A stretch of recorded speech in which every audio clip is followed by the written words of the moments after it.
as like a 30-year-old pastor is not easy. That's kind of where I was at at with my question to her about as far as like an encompassing body that says like these are within the teachings, and like it's wrong to stray outside of that or change it, you know, where we had our conversation about like, well, if a priest or a pastor or whatever decides to change the scripture to fit their own beliefs, you know, at that point, what kind of issues and that's like does that create? My buddy, he said that I wasn't there whenever he preached this, but he was like, I guess he was preaching about like God's mercy and like how like, you know, it doesn't matter what you do, he's still going to love you, that type of thing.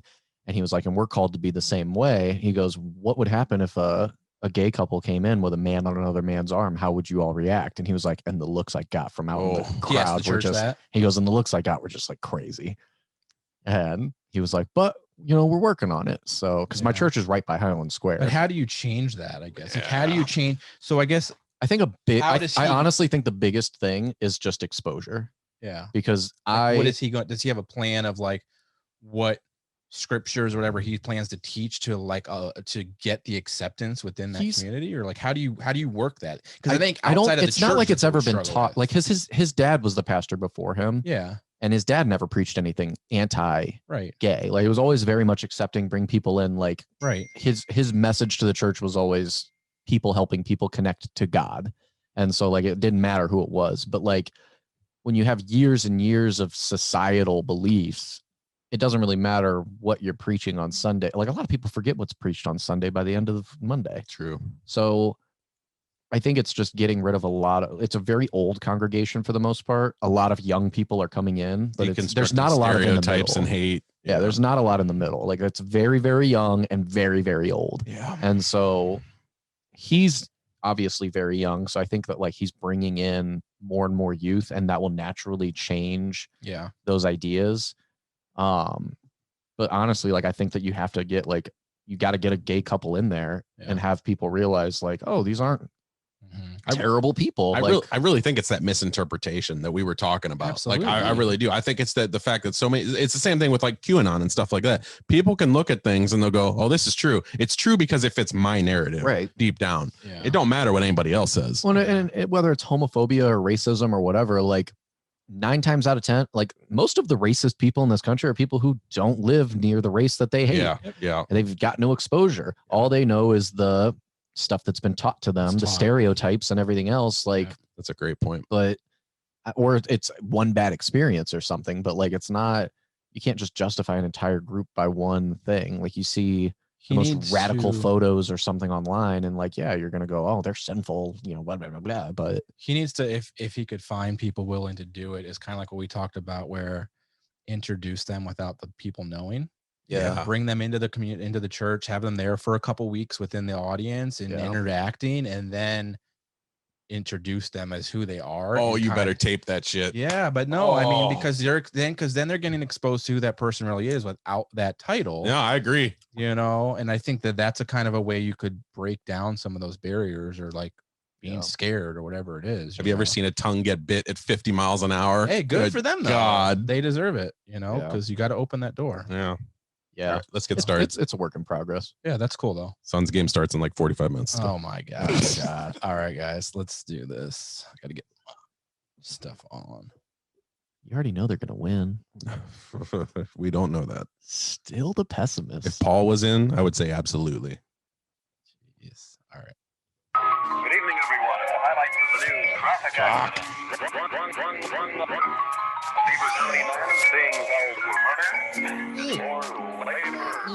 Keep it going. What's going on, y'all? You're tuning in to the highest rated. The Suns are playing in 45 minutes. Get ready. Ever grace the airwaves, and you're a better person for listening to us.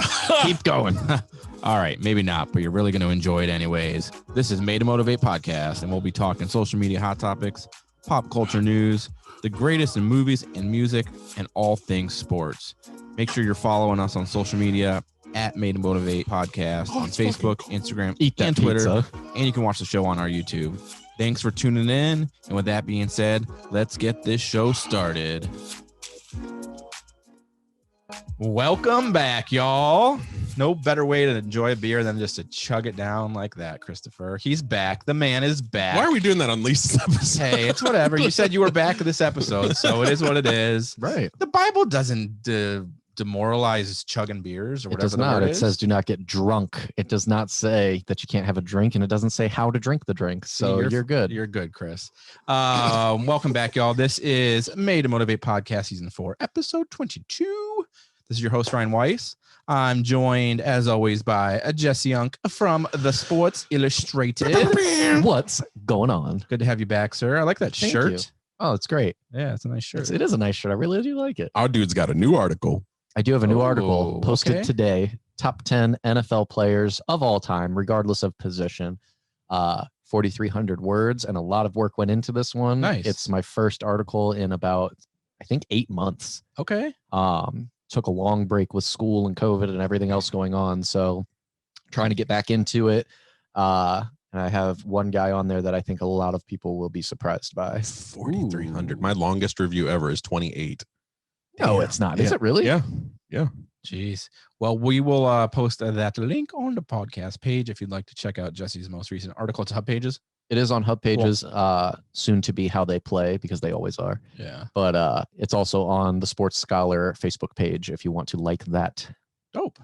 We will share that link. And then, as always, we are also joined by Christopher, the film freak Kessinger. What's up? Back after a 2-week absence. I know. It's nice to be back, eh? Yeah. Hey. Hey.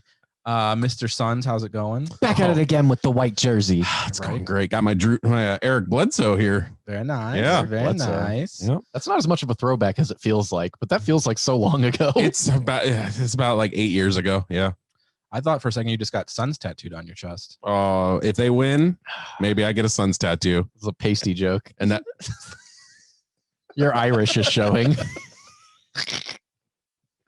I never thought I'd see somebody whiter than me. you are the whitest You had a mother. sun shirt on vacation. I did, and I'm still darker than Anyways, These fucking guys. what's new and exciting, guys? I know it's been 2 weeks since we recorded last. What's going on with you, Jesse? What's up? Teaching summer school. Yeah, making some good money. Graduated 2 kids already, so that's nice. Awesome. I went on vacation down to Sandbridge, Virginia. It's like 30 minutes south of Virginia Beach. Cool. Great time. Yeah, I didn't realize when you said you were going on vacation, it was like a big family thing. That's cool. Yeah, so I went down with my parents, both my sisters, and then my brother-in-law went, and Annie's boyfriend was there as well. Part of the family. Yeah, he's cool. Dropped I the like ring? him. He did not. Wow. He did not do it. What a time. I mean, I know. But With Ronald and Bethany there, I mean, it would have Yeah. been perfect time. Right. Speaking of which, how's Beth doing? she's doing fantastic. Okay, good. Is that a punch? No, Is that a punch? that's not a punch. I mean, that was I owe you a punch. Thanks for bringing it up. that was a pretty sarcastic. How's Bethany doing? No, it's not her name, so it doesn't matter. Okay. Woman's a supermodel, man. Okay, that's a punch. That's a punch. I love my mama very much. Now you know that. She's a great lady. No, so you went on. We went down, Vacation just and- chilled out. The waves were crazy. Yeah. Like usually it's not very strong, down there, but they were like I got knocked over quite a few times. Like it was strong. Yeah. That's Chilled cool, in the pool, had a couple drinks, went to an all-you-can-eat seafood buffet, had 7 clusters of crab legs.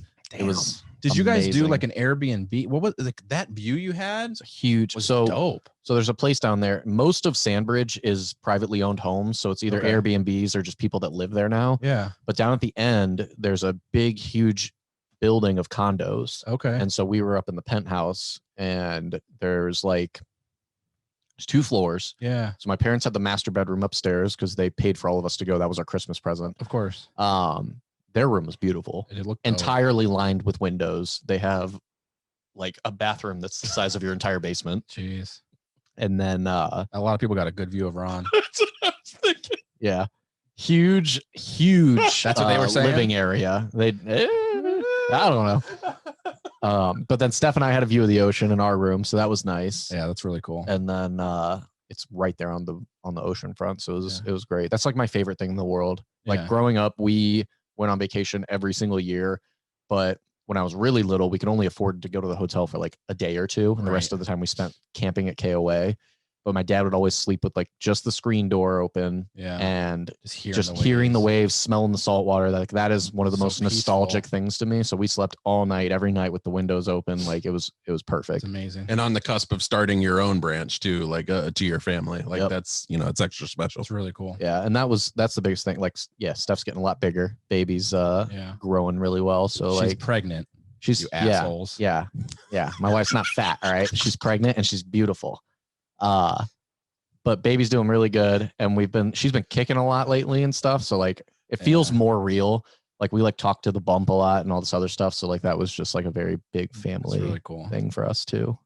Yeah, it looked awesome. We're looking to go on a trip here in a couple weeks, and I'm like, man, that looked cool. We don't normally do stuff like that. It's always let's go to Disney or let's go to Universal. Yeah. But I've wanted for a while just to get a group of people together and do like a beach house and just chill and like just relax. And I never do that. It's been forever. So and that place was big enough. Like if we could afford to do that, if we wanted to do it, like you could have added. If all of us pay, it was $5,000 for 7 days to stay in the penthouse of all places. Right. So, I mean, if we, it's definitely feasible by, you split it up amongst a couple of couples. Right. It's feasible pricing. It's not awful. Yeah. It was a lot of fun. That's awesome. Christopher, Mr. Chris, the film freak, Phoenix Suns lover, Cowboys lover, pessimist of all sports, realist, not pessimist. Sometimes you go a little bit. Anyways, I'm a realist. They haven't won it yet. They're all gonna die in a plane crash. Oh, geez. What's new and exciting with you since the last episode 2 long weeks ago? I went on this thing called Float the River, which is pretty sweet. Yes. Cuyahoga. It's a 2-hour journey on raft or on kayak, whatever you choose to take. I chose raft. I just wanted to float on a tube all day and go down there and relax. And it was for $20. This thing is really worth it. Who was it through? It's called Float the River. Oh, that's okay. So yeah. Okay. That's the name of the company. You go to Cuyahoga Falls right there on the riverfront and you sign up for it. And they'll take you to a bus to your destination. You just get in the water right there. And then you float to Waterworks and they pick you up by bus, bring you back to where you started. Nice. I know Kent State offers something similar. It's called like Crooked River. Oh, really? And they do where you can rent kayaks. So you can do something with them where it's like towards downtown Kent, you'll kayak downriver and then they rent you a bike if you want and you can bike back or they'll take you back. That's what I was always wondering. So like if I wanted to ride that longer than the 2-hour journey, like how the hell would I get back to my car? So they have one where you'll kayak the distance. They have bikes there for you. You bike ride the trail back to your vehicle. Or like what you did where they'll just trek you back up, I'll have to try that one. Yeah, I want to do that though. We got to try and plan a date to go and do it because it's really fun. Originally I was going to go this weekend and now the weather's looking terribly shitty this weekend. Yeah. So I think I'm going to go maybe closer to my vacation, which is in 8 weeks. For sure. Yeah. Cool. What else?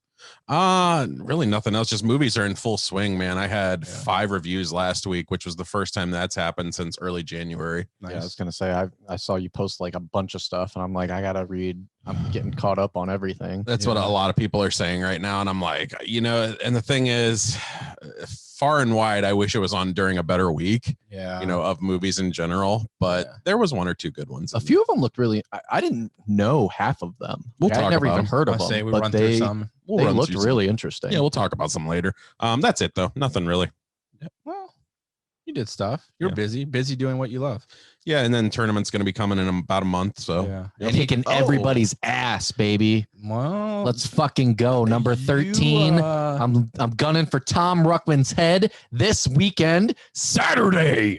The ultimate matchup, 11 versus 13. You better not blow it. Not after all that. In 2017, the number 17 seed won it all. That's right, baby. And I'm number 13, which means I'll be better than the best. Hey, we can't do this episode without a shout out to Team Made to Motivate, Dan Sandman. Dude. Oh, God, yeah. Bro. That shit was impressive as fuck. Tie for best game in history. You might as well say the best. I mean, the dude killed it. He plays in a golf. Who was he tied for the least amount of strokes ever? Chris. Oh. On that same course. Hey. He plays in the golf league Sunday and Tuesday. It's like a real, I don't want to say real golf, but not putt golf. Real golf. And that Sunday, the same week of his game, I think he said he played his best game ever. He was only 1 over par. And then he goes on to play 36 holes of mini golf and ties the record 79 strokes and 36 holes. Yeah. That's insane. When the year started, and you quote me on this, Brad will back me up on this. When the year started, I said, the one person I'm saying watch out for this year is Dan Sandman. I said, fuck us, Jesse. No. You had Final Four last year, okay? So like you're already among the upper echelon. Jesse. Whoa, that whole 17th finish first momentum just really dwindled away right there. I feel I'm saying no, you got a chance. Hey, you got a chance. As long might be okay. Practice and anybody will win this thing. But I'm saying like Dan, I saw Dan last year and I saw a lot of his putting and I said the problems that he has are very minuscule. Mm-hmm. He fixes those and he's in that top 4 easily. Yeah, he was real honest with his post game interview because me and Dan play a lot together over the course of our friendship. We've done a lot of mini golf and he's tough. You know, the playing golf on a normal basis is definitely helpful. It's not the same as mini golf, but you get your putting down and stuff like that, and it definitely helps when it comes to his game. He talked about that place does have the same type of fairways as a regular golf. That's what he was saying too. Yeah. And then I think like he admitted to is just the pressure of when it's an actual game and that can get to you. See, and it's like kind of the opposite with me. I play worse when it's not worth anything than I do when I know it's for something. But that's a good because I know that it's like, okay, this actually means, so I'll go out and I'll play just with you guys for fun and I won't do great, but then it comes down to the game and I do awesome. So you whoop me. If he can lock it in, he's going to go far. He's going to do a lot better this year, I think, than he did last year. You're going to go far. I think it's going to be a fun tournament, and I got some news that'll be dropping on Sunday or on Saturday. So yeah, do we get a sneak peek, like a hint on what that we news don't is? ever get a sneak peek. A hint, man. Our But friendship does not allot us anything extra with Chris when it comes to like secrets. We find out after the fact. Big news on Saturday. We'll see. This guy. $1,000 prize for the winner. Hey, maybe. Maybe so. Maybe he said that very quickly. 2 weeks. It's been a long time. What have I done in the last 2 weeks? Did I play any mini golf in the last 2 weeks? I don't know. I went to, me and Ashley went to, it was a little outside of Detroit this weekend. It was in Pontiac, Michigan. We went and saw Andrew McMahon. I'm freaking jealous. It was really cool. So the cool thing is that this was the first show that he's done since everything was shut down. Oh, wow. And he just did it Friday and Saturday there. And then he's not actually going on tour until we're going to see him again in October. But like, that was it. It was just a quick, like, hey, here's a show. We're going to do this 2-day thing. Oh shit. And then that's it. He didn't play anywhere else. He's not playing anywhere after until, like 6 months from now. But it was great going out and being at a show again. That's like our favorite thing to do. But let me tell you, it was the weirdest fucking venue setup ever, man. I'm sorry for the word. Just the sorry, way, Lisa. The way that everything was like marked off. No, so like apparently it was supposed to be at a different location, and then like stuff happened with COVID, so they created like it's called the Crow Fest festival grounds, and it literally is just a parking lot that they built a stage in, and then it's like they like rented metal construction fencing and built the little pods. There's nothing wrong with that. It's not wrong with it, but it was just not. You entitled bastard. No, it was not a great. There's a fucking pandemic. Here's the thing. I was thinking that we were going to like a Blossom type thing, like because they were like, yeah, bring like chairs and blankets and everything, and then we get walk there, 10 miles to your car, and it's a parking lot. We're just standing in asphalt and in this little metal like fence around us. Well, you're glad you brought a blanket then. I didn't bring a blanket. On hard ground. Thankfully, we bought chairs because otherwise it would have been awful. Do you sit in the chair while you're at a concert? I didn't, but I'm glad we had it just in case because again, I didn't realize. Like if it's Blossom, I will probably. Like I will sometimes, but not most of the time. I'm not a huge concert person. Like I've never gone to a ton of concerts, but like I'm not. Like every concert I've been to has been like a rap concert, so it's like it's easy for me to get up and like things kick ever. It, kicking it. I want to see Jesse kicking it at a rap concert. Do a little rap concerts are so weird. Yeah, dude. I saw Lil Wayne and I saw Drake, and both were fantastic concerts. I always wanted to see Eminem. That's one of the like rap concerts I always wanted to go. Does he tour at all anymore? Not Kanye anymore. Doesn't either. I would love to go see Kanye, but the dude doesn't tour. Yeah, I would pay any amount of money to see Kanye live. It would be cool live. But yeah, we did that. Other than the weird venue, it was nice just to get away. Where'd you stay? Like as far as weren't you staying at B&B or something? No, we got a Detroit. He was slept in the car. We And he woke up without the tires. the car was C&B on, means like a bridge and a and a the car was on bricks. Bridge and breakfast. Hey man, you want some eggs? The area we were at, Pontiac, was actually super dope. Go Lions. The downtown area was really cool. We went to this brewery before the show that had like just opened. Like it was a really new location. But no, the website that we got the tickets like through Crowfest, they had some like partnerships with local hotels. So we stayed. The room was dope. It was, I don't know, a Marriott or a Hilton or something like that. But yeah, it was cool. Outside of that, I don't know. I think I may have played some golf. beat a certain. Oh yeah, I mean, I played Chris and kicked his ass. Yep. Like 18-time champion, but that doesn't mean anything because it wasn't a real game. He was up 11. It's with- not a real game. He He was up 11 with 3 left, and then I lost by 3. But that's insane.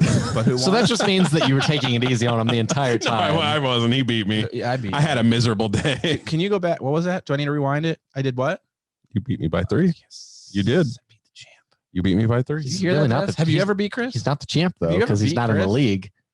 I'm going to say this. Join the league. Is that the announcement? There is going to come a day. into the There is going to come a day where I will come back. The Undertaker is When it happens, I will go straight for you. Chris the film freak Kessinger. Let's be honest. That's the one and only time I will ever beat you, which is why I'm going to celebrate it until the next time I lose to you. It just makes me want to come back more. Get ready for the ending credits as he ends your career entering the mini golf league. Chris the film freak Kessinger. You know that I cannot beat someone better than me without talking all the shit afterwards because it makes my day because mini golf is life. 3 guys have beat me on that course. Ryan is now the fourth. Hey. Force. The force. Fourth. The force is with you. Yeah, that's all for our recap. I think we've got a cool guest coming on the show. Really awesome. It's going to kind of tie into the conversation. I cannot freaking talk. It's going to kind of tie into the previous conversation we had with like Mason and stuff on our last episode. So make sure you check that out. I'm psyched. Well, it's going to play next, so of course they're going to check it out. Fucking idiot. Are we doing that now? Made to motivate. Is she ready? Lisa, are you there? Hello? She's not here, asshole. It's because it was already pre-recorded, and we're going to start it. Hey right guys, now. check out this Made to Motivate segment with Lisa. Just do it! Don't let your dreams be dreams. Yesterday, you said tomorrow. So just do it! Make your dreams come true! Just do it! All right. So we have a special guest with us today, Lisa McClain. She's going to be joining us on the topic of homosexuality and Christianity and all of the information and struggle that has come with those two things together. Lisa, can you tell us a little bit about what you do and why this is a specialty for you? Certainly. Hi, thanks so much for having me here. And for any of your listeners who are LGBTQ, happy Pride Month.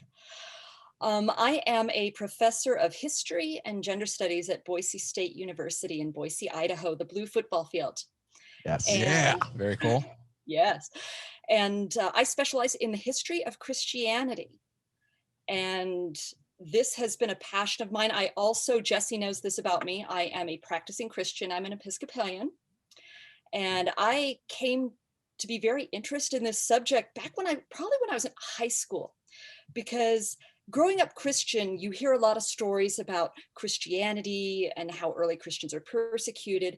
And then I'm in high school history class and I start learning all this information about how the Christian church was doing the persecuting through things like the Inquisitions and the Crusades and things like that. And I thought, oh my gosh, all this intolerance against other people from my faith. If I was going to stay a Christian, I needed to find out what that meant and start investigating. So that's what I did. Yes. And so that's something that I also have dealt with. I grew up actually very homophobic. When I was in high school, I was very much the closed-minded, all gay people are going to go to hell if they don't change their ways. And I wasn't really raised in a household that was like that. I was just very much of this is what the Bible says, And, you know, when you get to those key words that we'll talk about a little bit later, like abomination and, you know, the Sodom and Gomorrahs and things like that, I took it all very literally and I didn't look into it more. And as my education grew, as I got older and, you know, I started being around that community more and kind of easing to the idea of, you know, it seems like there's more information out there. And as I was researching, that's actually how I found you. I found an article. I don't remember the exact title, but it was along the lines of the old church didn't see it as big of a deal as we do today. And that just piqued my interest. So I reached out and luckily you were willing to come on. So I thank you for coming and joining us. As a Christian, what kind of pushback do you see based on your views? And what exactly are your views? Because is it that, you know, you say you were an ally to the LGBTQ community. Yes. Is it that you believe that it is not a sin, or is it that it's just not as damning and terrible as we've come to believe it is? I believe from decades of study into these issues and the early texts and how translations have occurred, that we just have insufficient evidence to be condemning homosexuality or same-sex relations as sinful in the way we're doing. You mentioned the article that I wrote about how the church didn't consider same-sex acts a big deal for at least over the first 1,000 years. The real big change only happens in the 20th century. And yet so often we hear that the Christian church has always had this much of a condemnation against LGBTQ identity, when in reality, there was not even a concept of homosexuality as an identity until about the turn of the 20th century. And that's when we start to see then all of this Christian discussion happening in sometimes the very harmful and traumatizing ways that it's been happening for over a century now. Yeah, so that we briefly talked about this it was 2 weeks ago. We had a guest on who was in the LGBTQ community, and between the three of us, we kind of had conversation around the way that things were deciphered or how it has come out and changed. And I grew up going to a Catholic church, and we kind of talked amongst us about how things were perceived, or like what a lot of the perception is amongst, you know, I don't visit church every week. I haven't practiced or followed in a long time. And a lot of the reason I stepped away is because a lot of the information that was being portrayed or pushed on us seems so harsh and like against things that I hear now. Like having Jesse on the show, he is very open with me and Chris about his beliefs and what he follows. And it's so much different than what I remember being taught. So that was one of the things I was really excited about having you come on, is kind of talk about how the views have changed, or like how things have opened up more and the understanding of what is actually presented or not presented within the Bible. Yeah, because I want to be clear, we're not trying to twist the scripture or explain away the Bible. Scripture matters. That's the source of the Christian faith. So I believe that if we are faithful Christians, we want to know as much as we can, get as close to what the authors of those ancient scriptures were actually saying, to get to the foundational principles, rather than modern interpretations of those necessarily. And one of the things that always astounds me is the Bible's a really big book. It's actually kind of a library of books. Yeah. And there are 35,527 verses in the Bible.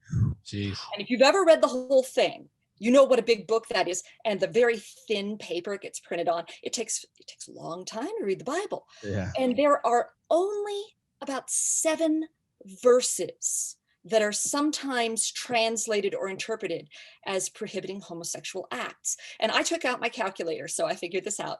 And that's 0.02%. Wow. Of the Bible even mentions something that might be a homosexual act. So the Bible's really not emphasizing same-sex sexuality. But for the past 120 years or so, boy, we Christians sure have been. Why the change? That's always intrigued me. Yep. So Lisa, where would you say the misconception comes from? Do you think that there's actual evidence of a mistranslation or a misunderstanding that's prevalent in today's society?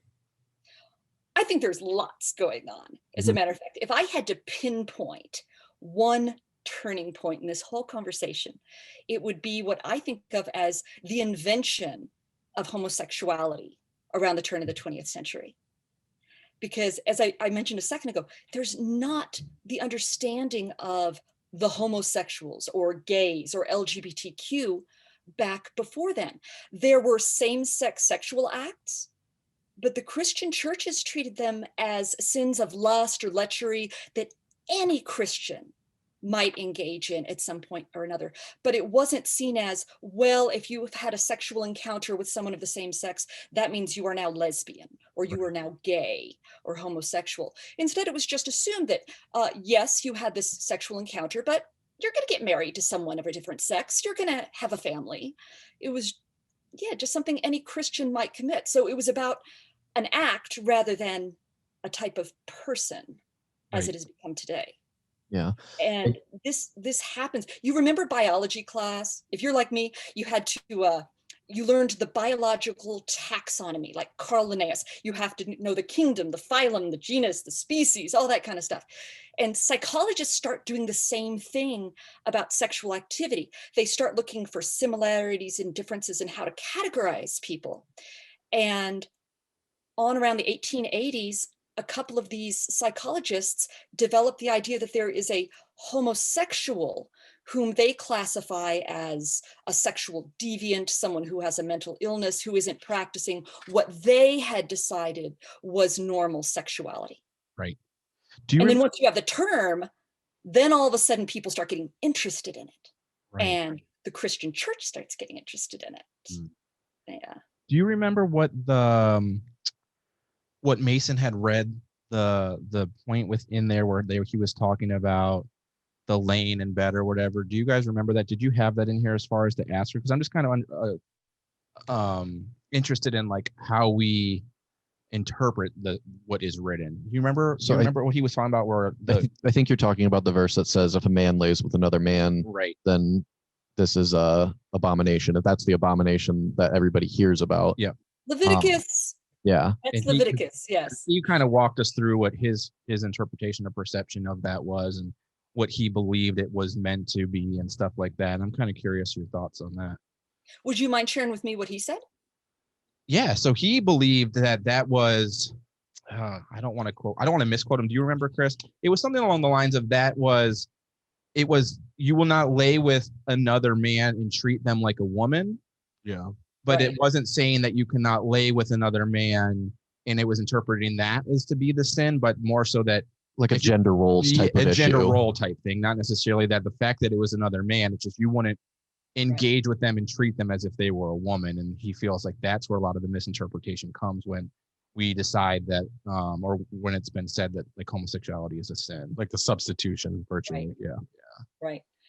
And then a lot of people come back have the argument that, well, Leviticus also says that things like eating shellfish and wearing clothes that are of two different textile fibers, so my cotton polyester would be a big abomination. How can you equate the two? And so abomination doesn't mean the same thing in Leviticus as I think in the 21st century. An abomination. Oh no, I would never want to commit an abomination. But back then, an abomination was something that was often considered to be taboo for some reason or another, or was intended to create an issue of whether somebody is pure enough to conduct Jewish ritual. So imagine if you have eaten shellfish, an unclean food, then you are not fit to conduct ritual until you have basically cleansed yourself, things along those lines. That's one thing. A lot of other scholars point to, you really have to look at the context of Leviticus at the time with the ancient Hebrews. They are under attack from the Egyptians, from the Chaldeans. They're having a hard time maintaining their own population and thriving with population growth. That sounds so strange to us in the 21st century when we're fighting the opposite problem. Right. But any waste of male seed was considered to be an endangerment for the entire community. It helps explain why it was such an abomination. And so you see things like spilling seed through masturbation is similarly criticized, that sort of thing. And I kind of have a follow-up question to that, because one of the things I hear when we talk about, because that's something I've commonly learned about the process of their lives, basically, and who these people were and all of that went into it. But a lot of people will counter that and say, well, in the New Testament, they talk about how, well, Jesus fulfilled the old law, and so that's why we don't have to do those things. But in the New Testament, there's still references to homosexuality. Do you know what the context is in terms of that and why that's brought up where the other things are not? Oh, definitely. Yeah. I'm guessing the scriptures that you're probably talking about are Romans 1, 26 and 27, and then 1 Corinthians 6. Am I right here? You are correct, yeah. Okay. You definitely know your stuff. Yeah, that's really impressive. Well, I mean, because as I said, the idea is to understand the scriptures. So you have to really know them and you have to look at context. So like Romans is one of the scriptures that mentions not only male lust with other men, but women's with other women. Normally you just hear about the guys, but this actually mentions both. And Paul is writing, and let me see if I actually, you sent me the scripture that you had, Jesse. Okay.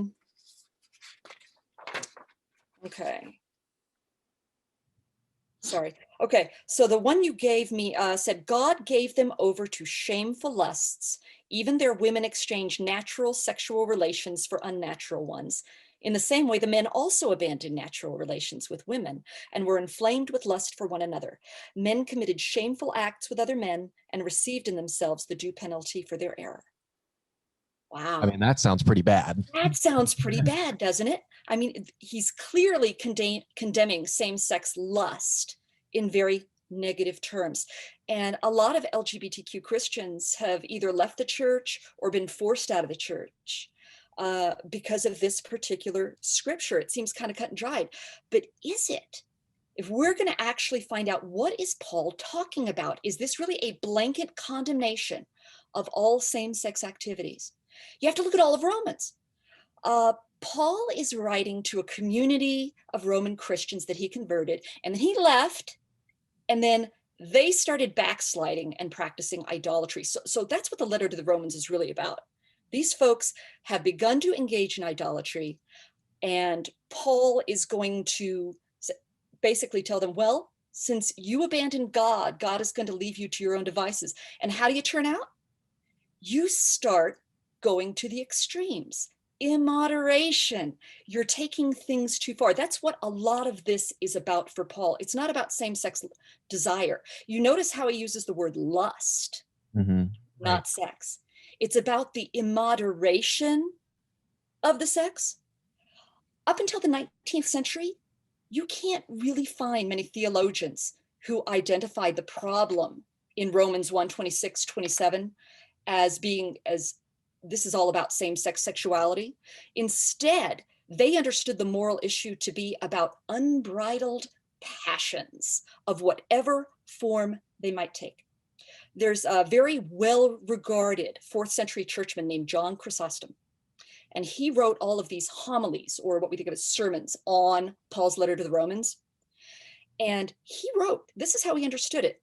These are his words. Notice how deliberately Paul measures his words. For he does not say that they were enamored of one another, but that they were consumed with lust for one another. You can see that the whole of desire comes from an excess which cannot contain itself within its proper limits. It's that idea of overindulgence, licentiousness, because Paul often says that we get separated from God when we're too into our own stuff and indulging ourselves excessively. We do this all the time, don't we?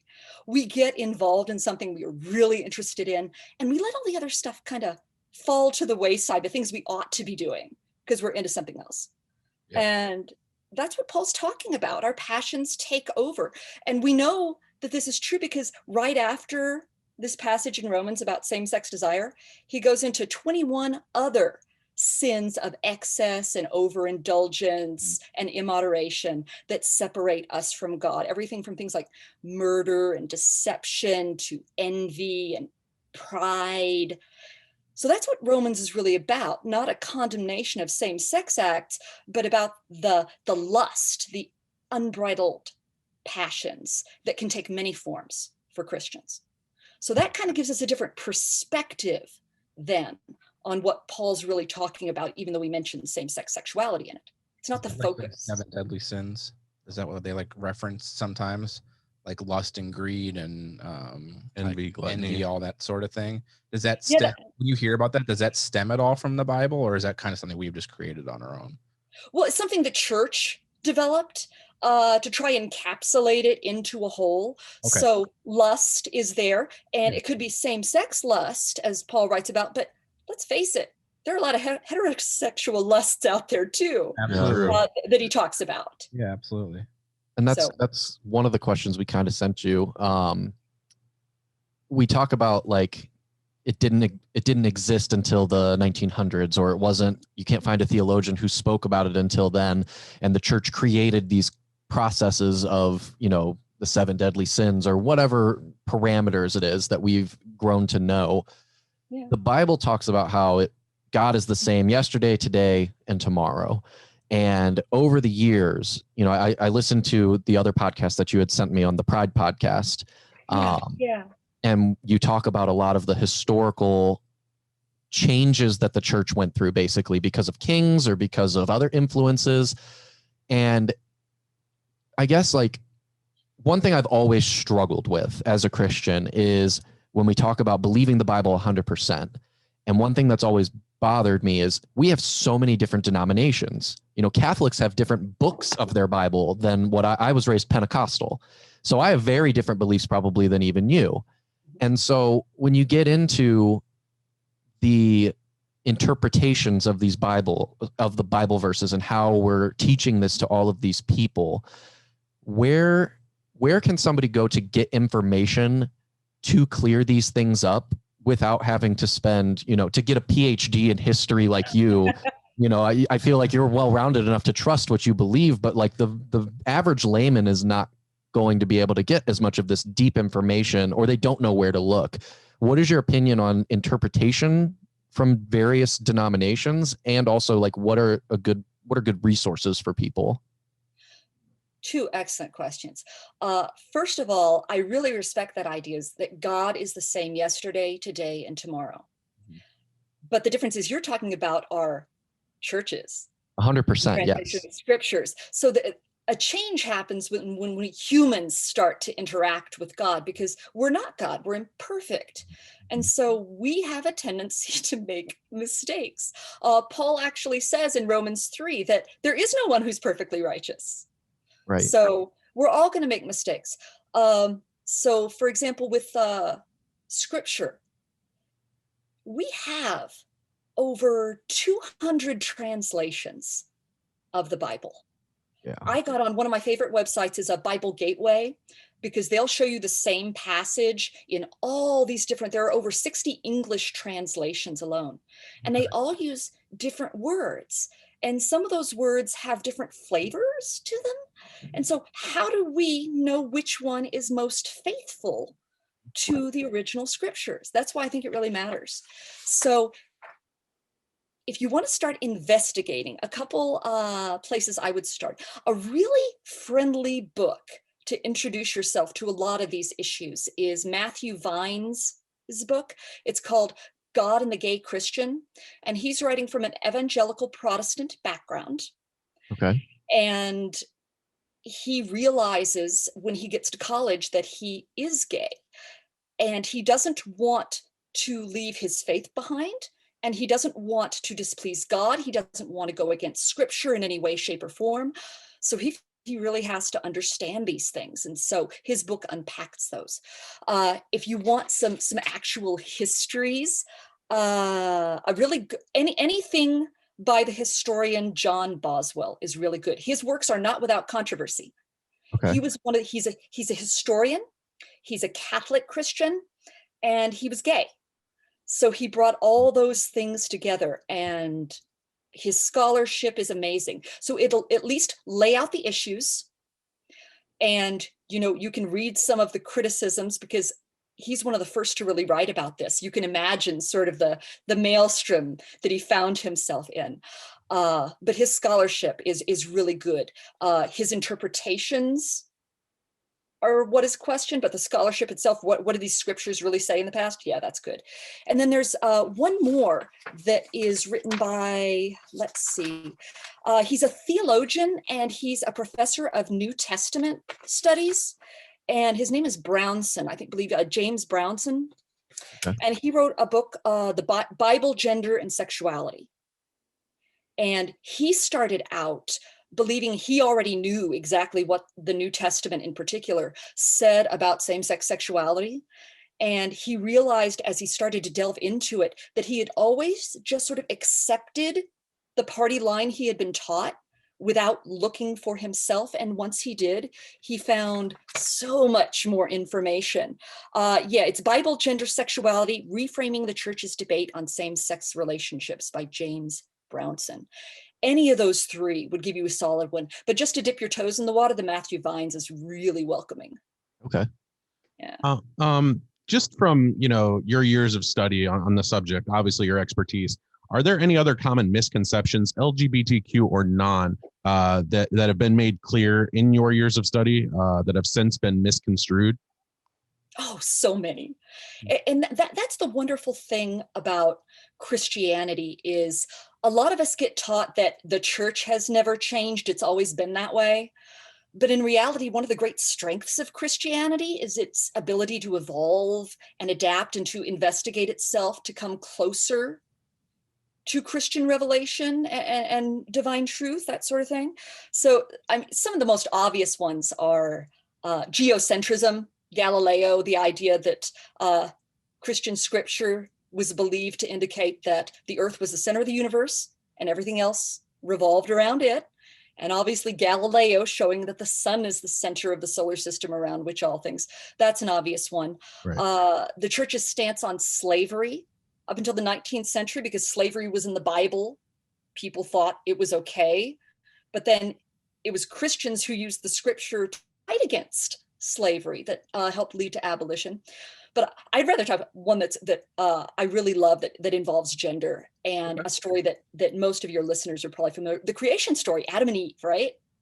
Yep. There are two different versions of creation, both in Genesis. The first is Genesis chapter 1. And it tells a story about how the first man and woman are created both at the same time, both in God's image, and both are given dominion over the earth. And then the second chapter of Genesis gives the story that I got taught as a child, which is Adam and Eve and the rib. Adam gets created in the image of God, and then gets put to sleep, a rib is taken, and the first woman is made in the image of man. So man's created in God's image, but woman in man. And it says that woman was meant to be a helper to man. That's where the translation gets fun, because you can go and look at how that verse is translated. And some say, I shall make him a helper fit for him. I will make a fitting helper for him. And then I will make him a helpmate. And then other more modern have, I will make a suitable partner for him, or I will make a helper comparable to him, comparable. And I have fun with this with my students because they have so many different interpretations. Some people say helper. That implies that woman's inferior to man and maybe ought to be under subjection to man. And other people say helper, that's a term with dignity.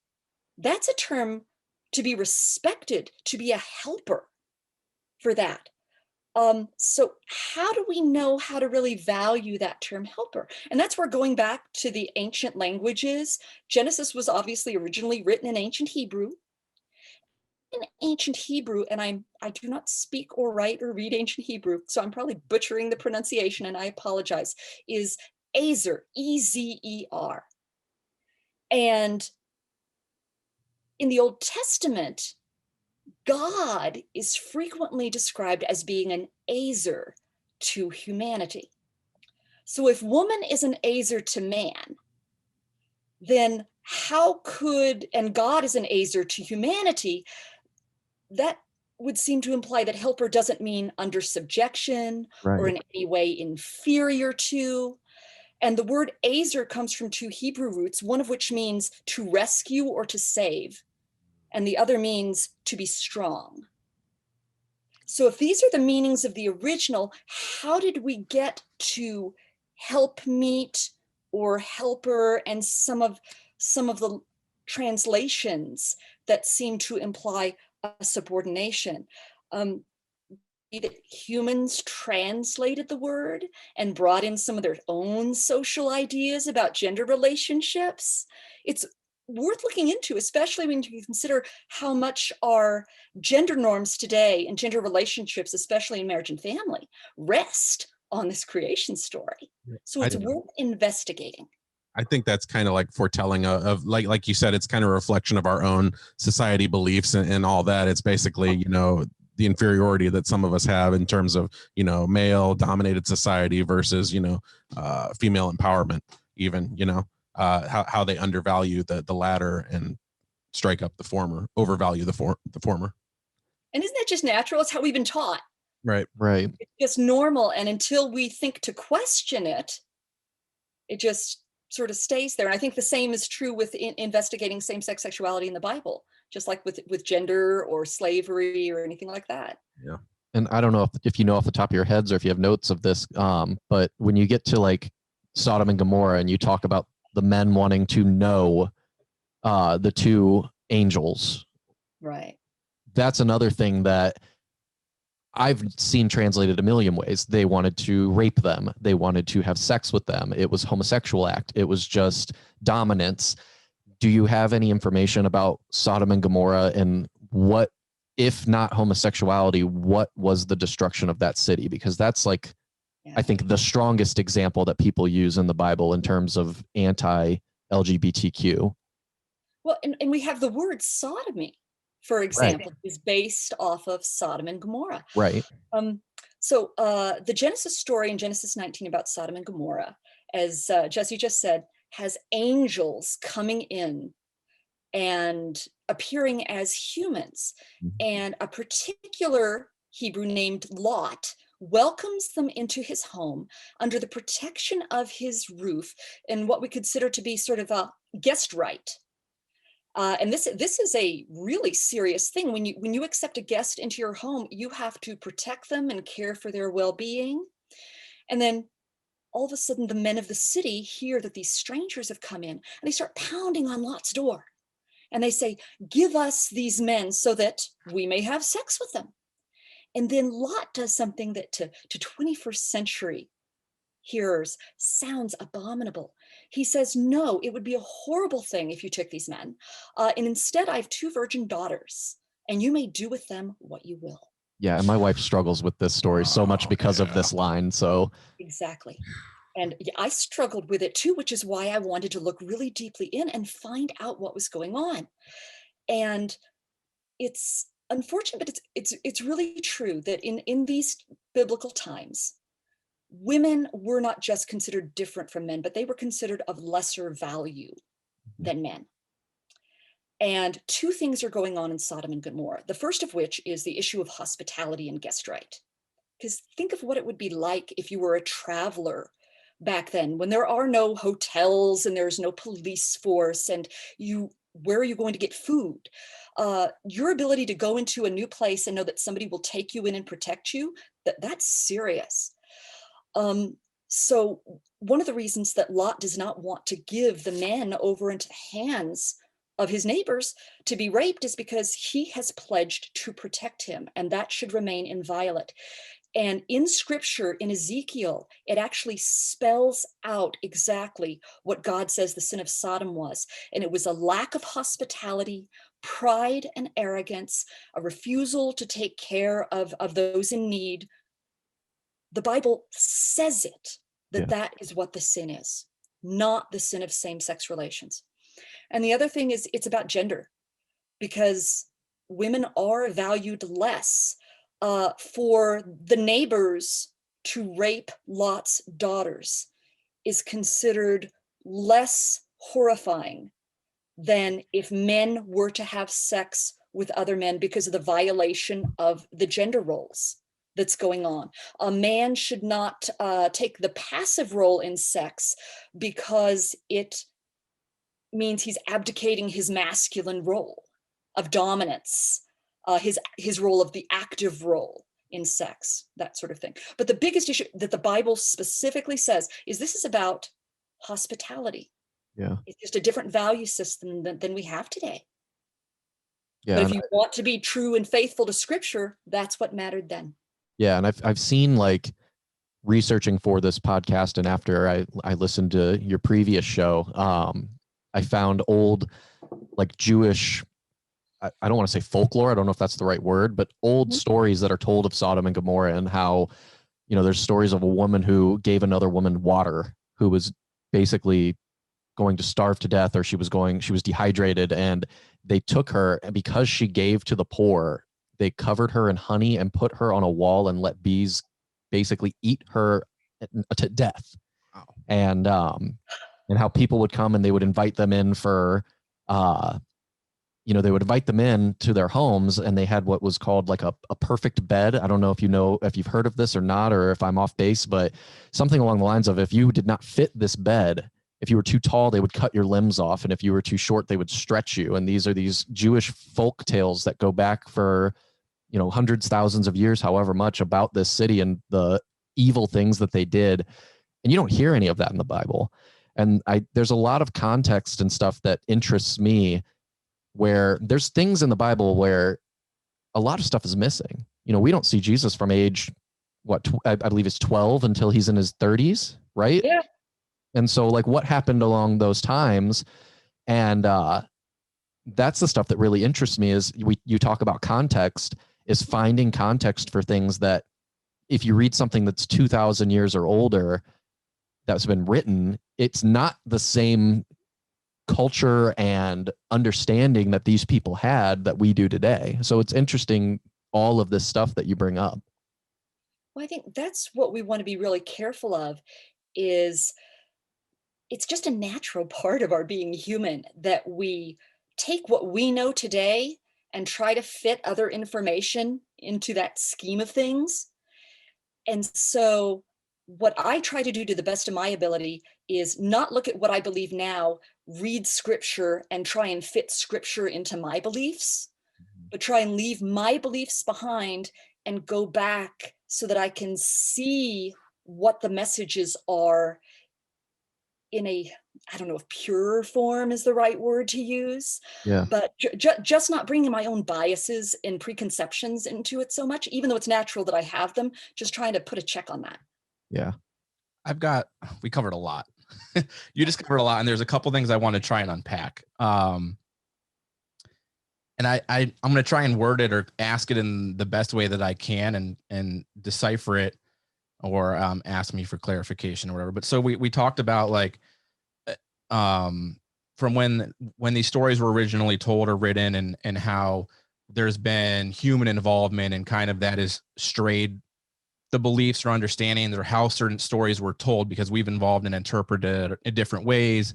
Yeah. And then, you know, what Jesse brought up with, there's different books and there's different churches and things like that. So I've got a couple of questions around those, and how, you know, as a follower of God or of faith, how you interpret or know what you're doing is right and wrong. So going back from when these stories were first written and told, the thought of what sin was is much different than now, because, you know, we've done more research and we have a different understanding of what things were. So when you sin, the way that I was taught, or, you know, what I was brought up with when I went to church and stuff, was that, you know, if you were a sinner, you were going to hell. Unless you repent and ask for forgiveness from God, you were going to hell if you sinned. So in, you know, let's say 50, 60 years ago, what we considered sin then, or an abomination then, or what was interpreted as being right or wrong then, our interpretations are different now. So people that were considered sinners then, whether it was through homosexuality or murder or whatever it might have been, what happens to them in the eyes of God? So if you're following what's being taught to you as the word of God, and you're doing what you believe is what was in his eyes the correct thing, and now we're interpreting it as maybe being different.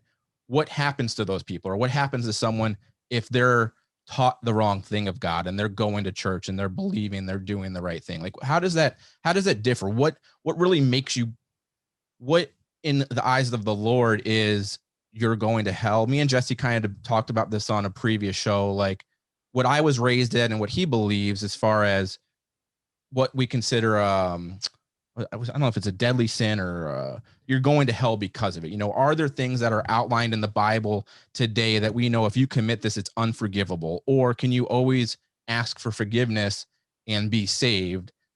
You know, so like, how does, I don't know, that's kind of a lot, but I guess I want to understand, like, for someone that is looking to follow the religion, or maybe is new to it or wants to come back to the table, how do you know what is right and wrong compared to like the person that's teaching it to you? You know, does that make sense? I understand that concern. And let me be clear, I'm speaking as Lisa, the Christian now, and not Lisa, the scholar, because this is really personal.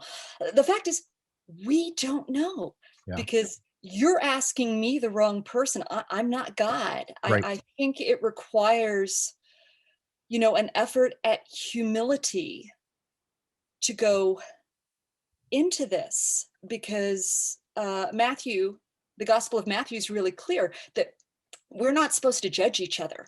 Right. Not because we shouldn't, but because we can't. We don't know enough. Yeah. It's God's decision. It's not ours. So I do the best I can by exactly what we're talking about, trying to research and know enough. If I hear something from a religious authority, I don't accept it at face value. I start asking questions.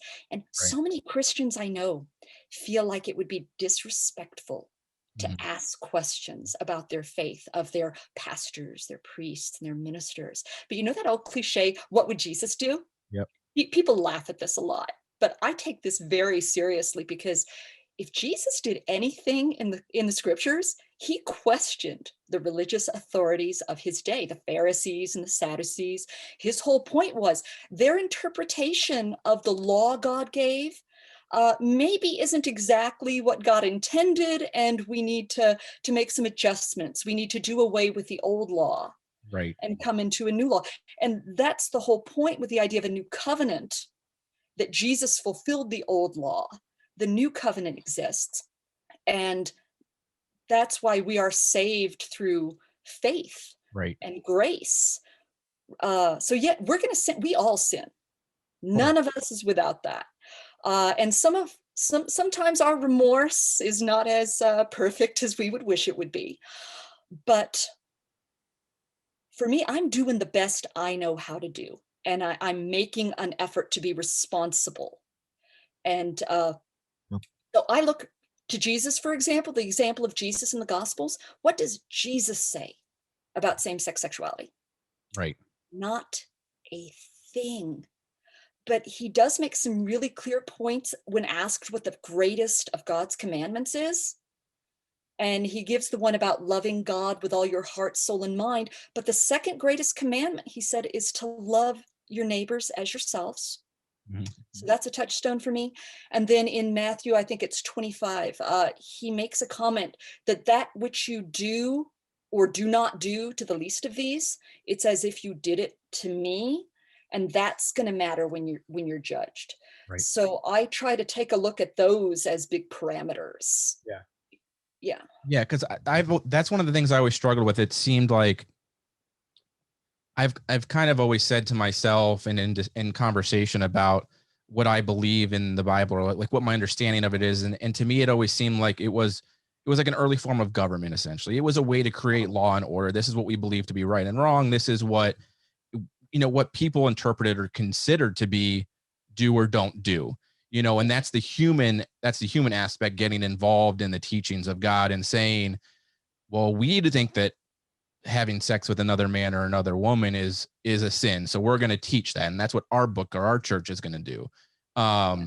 So that has kind of, I think, tarnished the belief system of a lot of people that have might have strayed away, because when you really think about what God's intent was, it's the humility, it's the treating everybody with kindness and love and being a good human being. That's what I think of as the overwhelming, like, important aspect of what the Bible teaches. Obviously, it's more in depth than that, but just to be a good person. And when we break down all of the things that we kind of segregate out, where, being gay is wrong, or, women in whatever scripture you were talking about, where they were made to believe to be less, that's where a lot of, like, I feel like our daily gender roles and stuff became from, was the way that these were interpreted. Women being less was, now women were stay-at-home wives and they cleaned and cooked, and that was like their role. And that's not what we believe. Like, we've obviously stretched or come from that, but I feel like that kind of comes from the way that it was interpreted in the Bible, like how they made that out to be, like what the female role was. So if we can break down and have a better, broader understanding, or a more direct understanding, not broader, of what God's intent was, I think that really opens the doors to a lot of people to feel more welcomed, or not so, what's the word, like, suppressed by, what the Bible supposedly says. I think that plays a big role in the faith losing followers and stuff. Jesse is throwing around ideas and stuff about just having more open doors and teaching it in different ways, and kind of the church in itself, I think, scares people away more so than the actual religion or the following God. It's the way that it's presented. I had awful experiences within the churches, which is why I stopped believing or stopped following religion, So I think if we can just find a different way of teaching what God wanted, it could really, like, further the belief system and understanding of what was his ideals. I completely agree. And we have to think about the consequences of this sudden, over the past 120 years, this emphasis on homosexuality as sin, and that practicing homosexuals will go to hell. We have to think of the consequences of this, both for LGBTQ folk, because imagine the people who have been driven away from Christ because of this. Yeah. And the families that have parents rejecting their children because they think that's what God would want. Some LGBTQ Christians have learned to hate their bodies, to hate their own natural sexual desires, those that were created and are natural to them, and have committed suicide. The ex-gay ministries, the conversion groups, there has been so much harm and trauma that has been done to people in the LGBTQ spectrum. And we have to respect that as we try to move forward to welcome brothers and sisters in Christ of all sexual orientations and gender identities.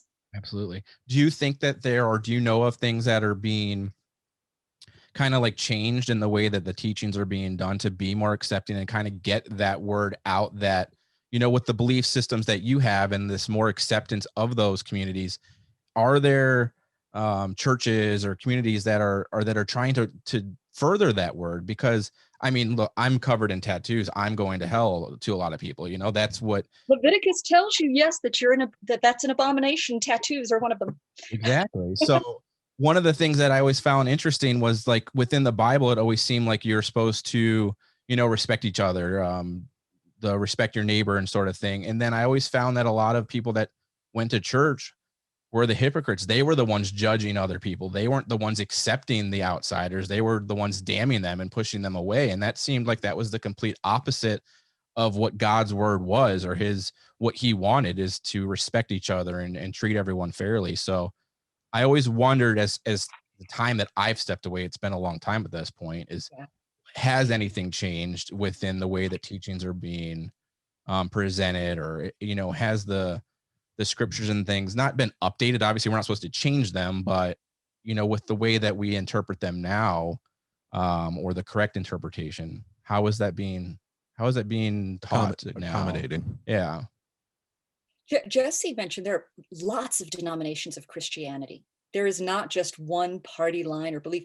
There are lots of affirming denominations, recent inclusion of liturgies for same-sex marriage, the admission of people of all sexual orientations and gender identities to the priesthood by some denominations. Oh, there are definitely communities who are ready to welcome everyone to come and explore Christianity, explore the faith, regardless of sexual, well, no, not regardless, but with a celebration of a variety of different sexual orientations and gender identities.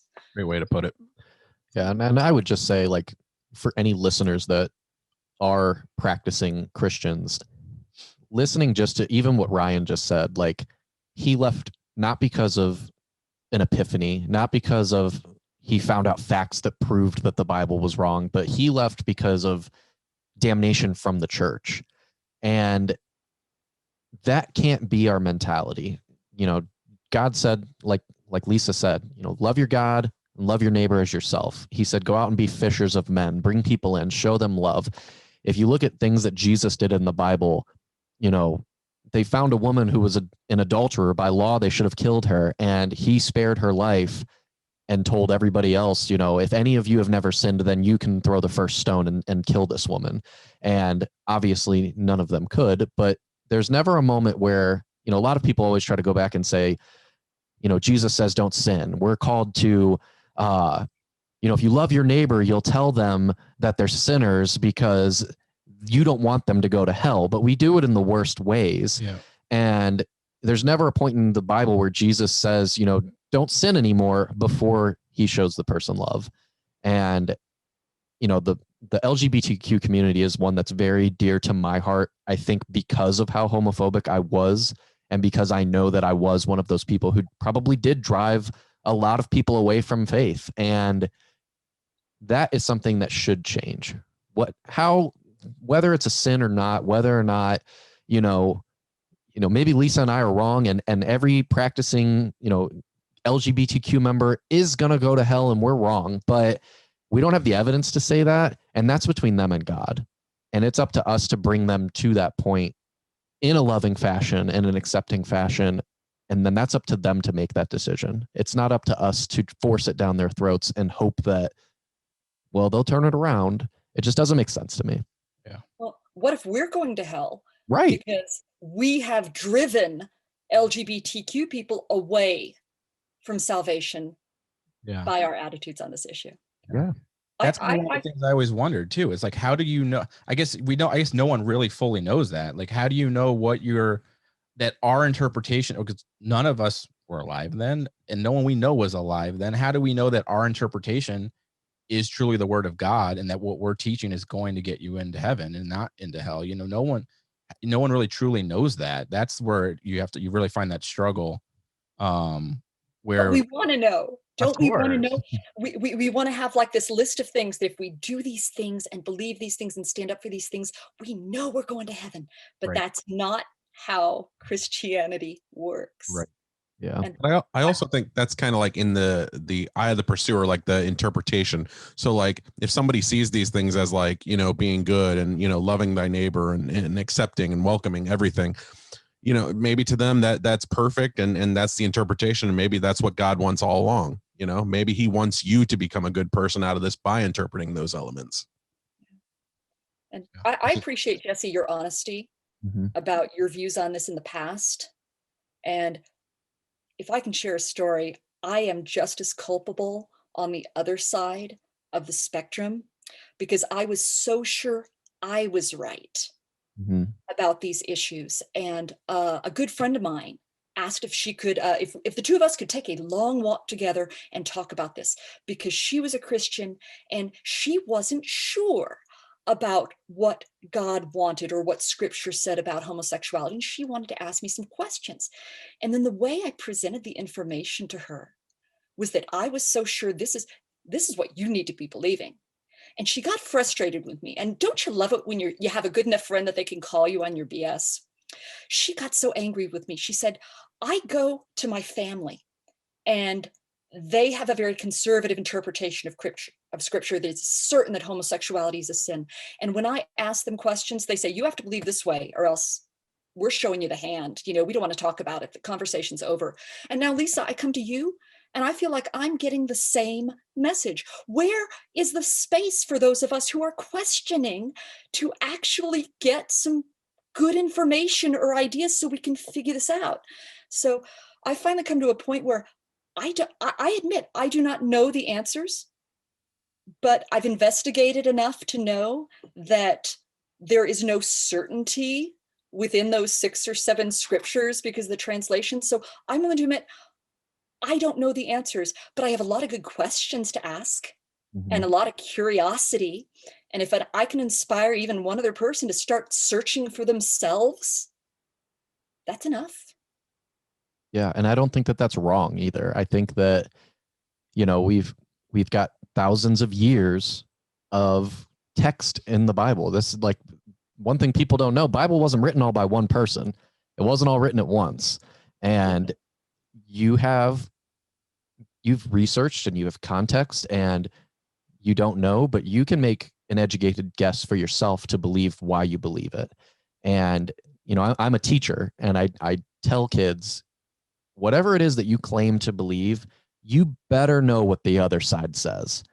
Because if you're going to say that the Muslims are wrong and the Christians are right, or, the Christians are wrong and atheism and science is all that there is, you better know what the other side knows and believes, because you're uneducated otherwise and you're arguing a fool's argument. Ignorance. 100%. Where did you get your information? Right. Yeah. And if it's from another person, do you know where they got theirs? Yeah. And we live in a time where, we're past the information age. We have so much information now.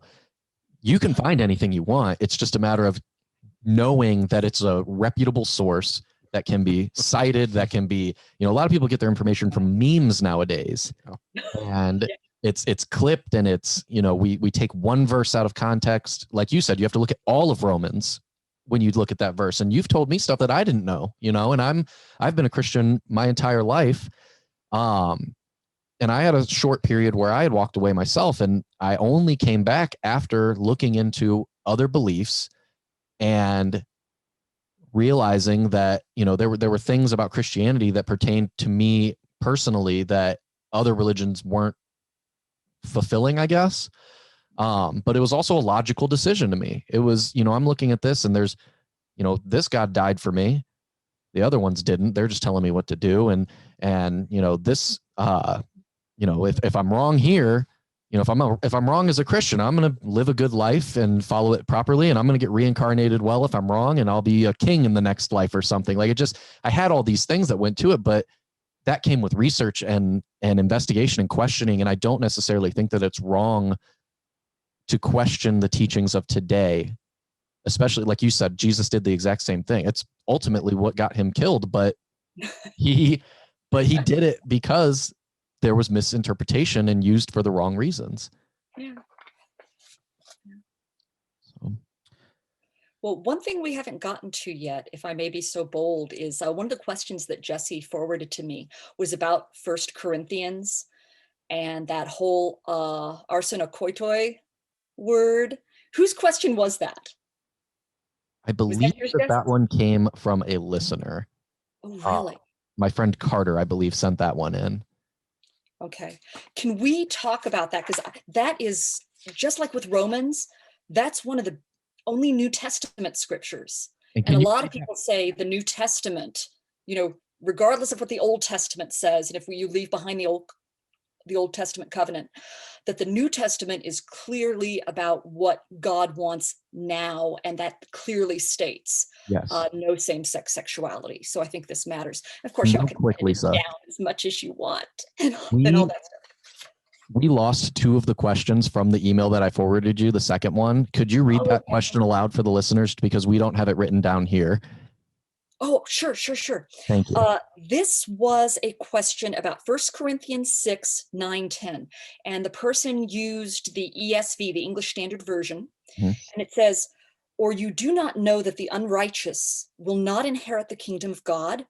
Do not be deceived. Neither the sexually immoral, nor idolaters, nor adulterers, nor men who practice homosexuality, nor thieves, nor the greedy, nor drunkards, nor revilers, nor swindlers will inherit the kingdom of God.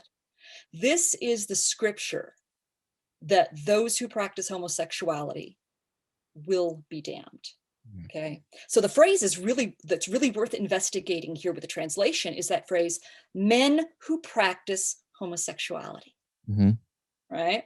But this is a modern translation of two words that Paul used from the original Greek. One is malakoi, and the other is arsenokoitai. And we know that there isn't even a concept of homosexuality back in the day, because it wasn't invented till the 19th century. So we know that Paul didn't say men who practice homosexuality, because there is no such word as this. Right. So is men who practice homosexuality, is that a faithful understanding of Paul's writing? So malakoi, it comes from the singular malakos, means soft. And just like today, sometimes we gender police men, you're either hard or you're soft. It has kind of the same meaning in Paul's time, that you're criticizing somebody for being effeminate. And for about the first, 1,500 years or so, that's how the word got translated, that it's a man who is effeminate. And here's that book that I recommended, Matthew Vines's God and the Gay Christian. Mm-hmm. He goes and he takes a look at how that word got translated and how it slowly changed meaning over the years. In 1525, in one of the first English Bibles, the Tyndale New Testament, it was translated as weaklings. Oh, wow.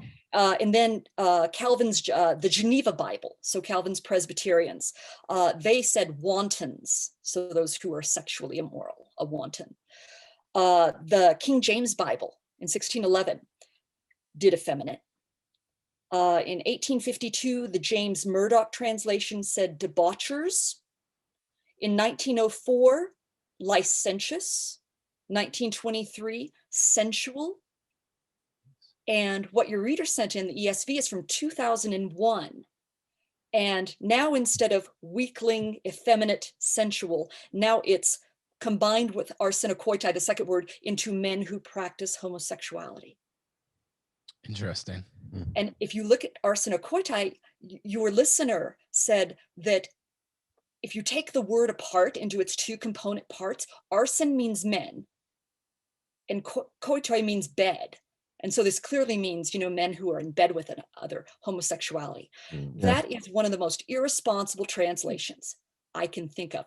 Think about if it's a compound word, let's think about English compound words. If we say somebody's above board, do we mean that they're literally standing above a board? No. If somebody is a backbiter, does that mean they've literally bitten the backs of someone? If we say that somebody, if we look at the word understand, does that mean somebody is standing? How does it work? So you can't, so you have to go back. And this is a tricky word because there are hardly any uses of arsenokoitai in ancient Greek in these old days.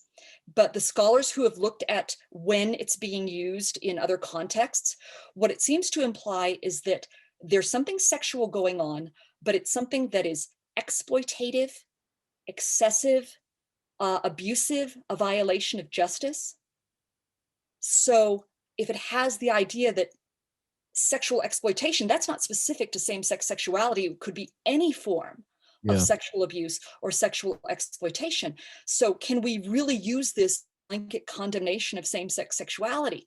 The translations, a faithful translation of Paul and Paul's meanings wouldn't seem to justify that, especially when the rest of 1 Corinthians after that chapter, Paul goes into a whole long list of other exploitative behaviors, such as cheating people and stealing from people.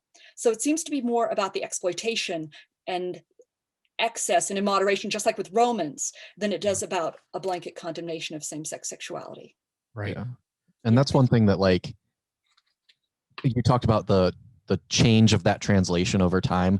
I've heard that the King James Bible, as much as people love it, is one of the worst translations of all the Bibles. Is there one that you would prefer that people use that seems to be more accurate historically based on, scholars or whoever, like, is there one that you recommend? There is no perfect Bible. Right. Because we are humans, we are imperfect humans trying to understand the Word of God. But some translations are clearly better than others. I don't want to tell your listeners what Bible is the best and which Bible they ought to be reading.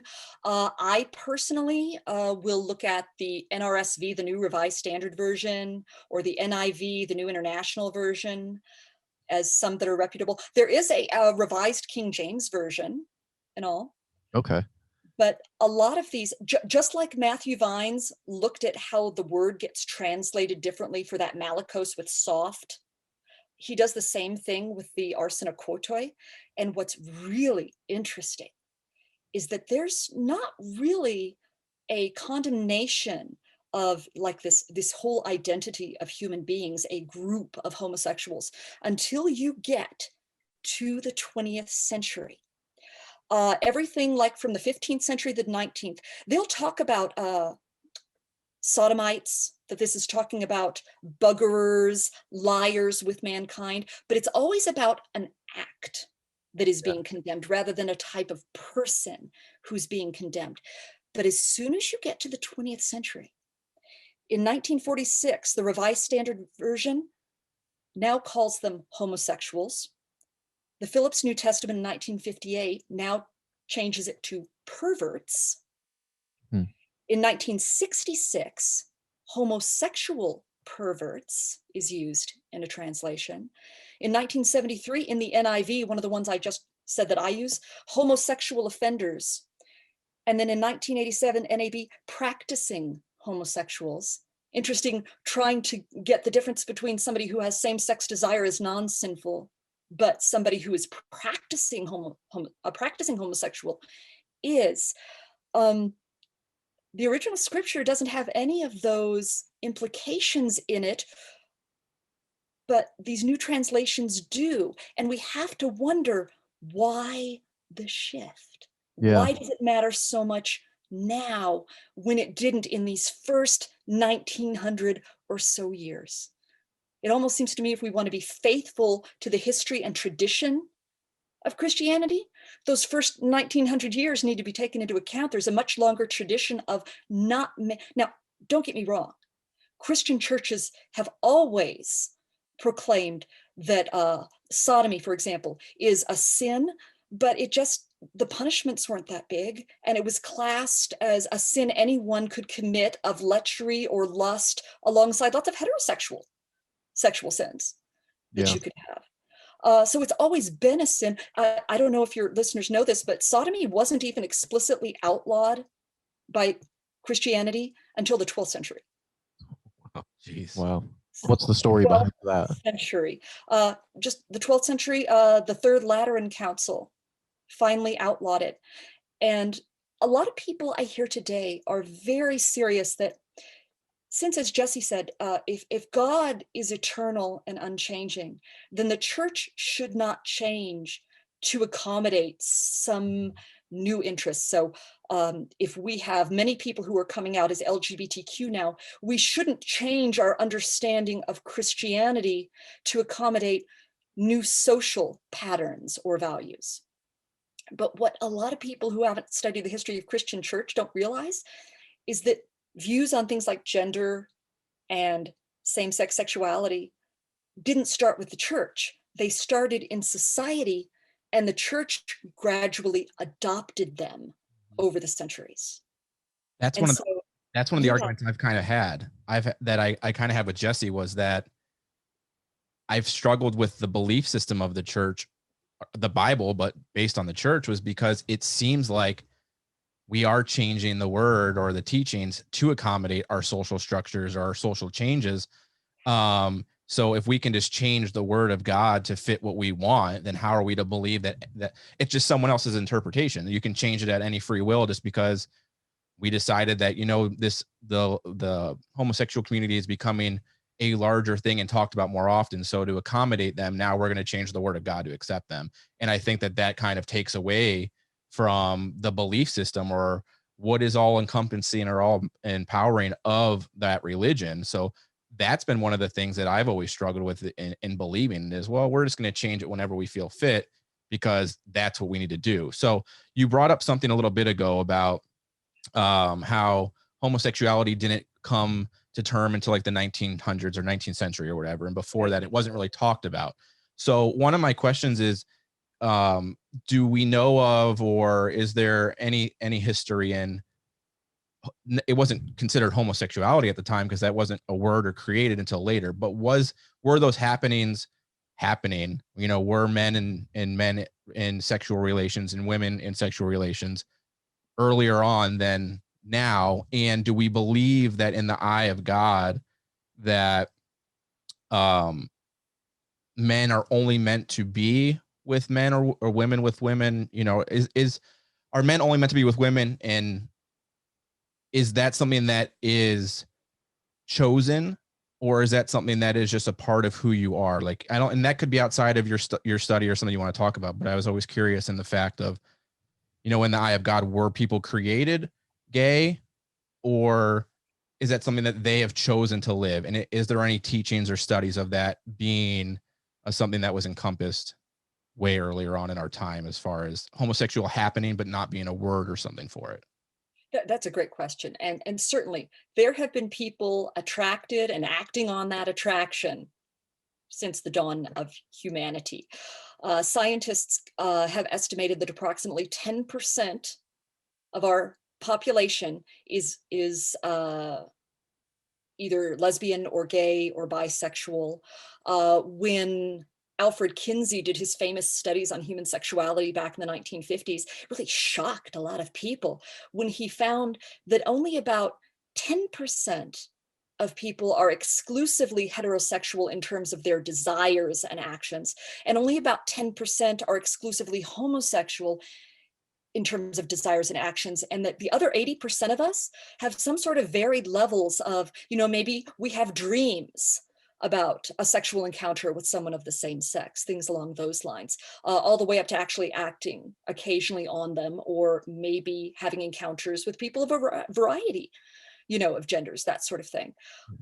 So to speak of something, language is really important in this, to use an old-fashioned term, that idea of a homosexual lifestyle, is really something we don't want to do, because it's, for most people, it's not a lifestyle, it is an identity. It's how people are born, Right. how you're hardwired. So for those, I have no idea what y'all's sexual orientations are, but if I asked you to think back to when you're a teenager and you're going through puberty, you know, Yeah. and if I asked you to identify, when was the moment when you realized you were heterosexual? Wow. Chances are there was no moment. No. Hormones kicked in, desire kicked in, the body knows these things. And it's the same for all of us, no matter your sexual orientation. It's just who we are. Some scientists also say that the 10% of the population that they think identifies as LGBTQ is mirrored in the animal world, that about 10% of animals have same-sex encounters, that sort of thing. Yep. So it's always existed. The difference, particularly in the 20th century, and I do think this is a contributing factor to why churches and society became more concerned about homosexuality, is starting in the 1950s, gay activism, gay rights movement, people who are LGBTQ started to become visible and find community, and that places them right in the sights of folks who might have a problem with that. Yep. And so it's not that people weren't homosexual and are suddenly becoming because it's the new vogue or something like that. No, it's people finally feel safe enough and like they have community to know that they're not the only ones. Yep. Yeah.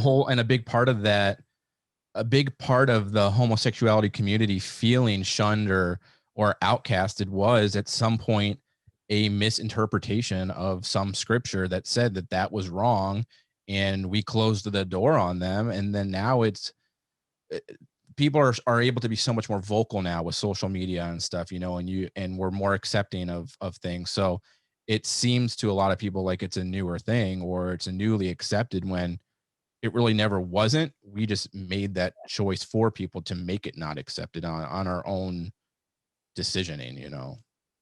Yeah, it's a social thing. And when you see the first laws outlawing same-sex sexuality, it's almost always the civil authorities, the government authorities. It's not the church. Yep. And the church eventually comes on board too in the Middle Ages. But think of what a difference that makes when the church finally weighs in, because now it's not a human law that says you shouldn't be doing this. This is wrong. Now it has the divine sanction. You know, God doesn't want this. But that doesn't really come until centuries later. It's all the civil authorities. So the church conformed to society's desires and needs at this point. But I do want to say this too, is LGBTQ folks are now out more than ever, welcomed and celebrated in society. And as I said, in many affirming churches, LGBTQ folk have spiritual needs too. And a lot of folks grew up in a church and are part of a deep-seated community, and they fear if they come out that they're going to be rejected or have to leave, or some have already been driven out, oftentimes very cruelly, but they still have these spiritual needs. We can't cut off one part of ourselves and pretend like it doesn't exist, whether it's our sexual orientation or our need for spiritual fulfillment. So my hope is that by beginning these type of dialogues, we can start bringing people together on this in community. Yeah, that's great. Yeah, and that's one of my biggest goals from this was the dialogue and the conversation to show just historical evidence that whether you're a believer or not, or if you're part of the LGBTQ community or not, like to know that this isn't a damnation. It's not a, you know, there's a common conversation in Christian communities, not all, but still too many, that if you are gay, you're going to go to hell. You're living in sin is what I hear most commonly. And I don't know if I don't think that there's biblical evidence of that, because, you know, that's just, I don't see anywhere in the Bible where it says that one sin is going to send you to hell. It says, you know, believe in Jesus and do your best and love each other and things like that. And I'm glad that we can have this conversation with, you know, two atheists and two Christians, and it's civil and we're learning, and I want this to happen more.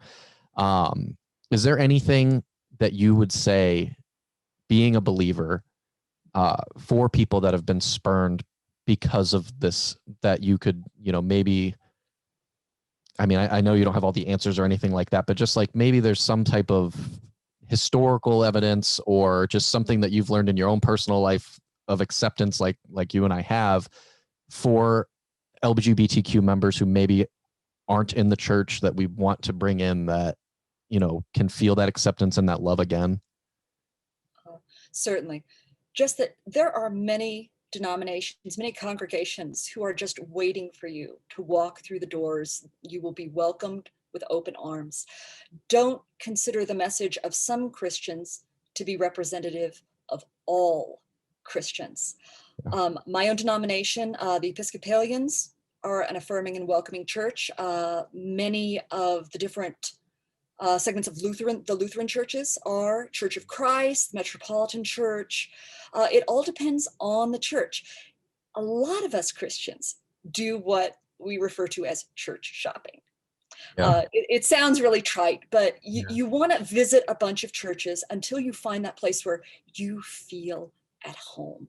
Yeah. So research the denominations that are affirming, and then just go out into your community, visit a few. You'll be happy to be welcomed as all of who you are, not just part. Yeah, that's good. This might be a silly question, but you know, in the church shopping thing, is there supposed to be, or is there somebody that kind of oversees or is supposed to kind of direct what is being taught within a certain denominational, you know, church or whatever? So, you know, if your church is Christianity, is there someone that is like, all Christian churches are supposed to be teaching the same word or similar stories, or is it just based on, I'm going to butcher this because I don't know, priest, pastor, who is the head of each, but like, do they have the ability to just kind of teach what their beliefs are on their interpretation, or is someone kind of overseeing, and does someone approve you opening a church and says, you know, this is what's being taught? You know, like a teacher, Jesse has someone that approves his teachings. He can't go off too rampant and teach what Jesse wants to teach. Someone oversees that. Is there something like that for the churches that could kind of got it. Yeah. Chris said, "Thank God that I can't teach whatever I want." Smart. Every denomination is different, Ryan. I thought he was saying God is who is supposed to oversee that, which obviously we've proven wrong, but because people do whatever they want. But no, is there someone that like when you're going to open up a church or whatever, and you say, I'm going to teach Christianity, is there a process for that where you need to have some sort of background and understanding, and there's guidelines for what you're supposed to teach and not teach or anything like that? Great question. And that's why we have so many Christian denominations, right? Because nobody agrees on this. Okay. Some denominations make it really clear what the hierarchy is and what is to be taught. The Catholic Church that you grew up in is a great example. There's the Catechism of the Catholic Church. And other congregations, Presbyterians, for example, are very well known for this. Each congregation has can make its own choices on this. And if a congregation is split over something, they may decide to actually literally physically split the congregations into two different churches. Okay. Among evangelical Christianity, there's you often call it non-denominational. That means each congregation is pretty much going to be independent to make these own choices. And that's why I think it's really incumbent upon anybody who wants to practice Christianity to really investigate any claims that are made, because you don't know where a particular religious leader got their information. And that religious leader may not like the fact that you're questioning, but a lot will welcome the questions that you're engaged. You want to go deeper. Don't we all want to go deeper? Right. So it all depends on the denomination. I guess it's kind of hard. I guess it's part of me is kind of like, well, if you're a part of the LGBTQ community and you want to get back into it, I mean, how do you know where you can? I mean, I imagine you're not going to go to a church and they've got a sign at the door that says, well, you're welcome if you're homosexual, or you're welcome if you're this or that. Actually, the Lutheran church that I do setups for does have a sign that says that they welcome all sexual orientations and races and everything else. So some do. The Unitarian Universalists do the same thing. I go to a lot of people's services, because it's part of building Christian community. And I open up the bulletin for the day, the program of service, and it has a clear welcome to folks who are LGBTQ. Oh, that's very cool. But I would suggest going online.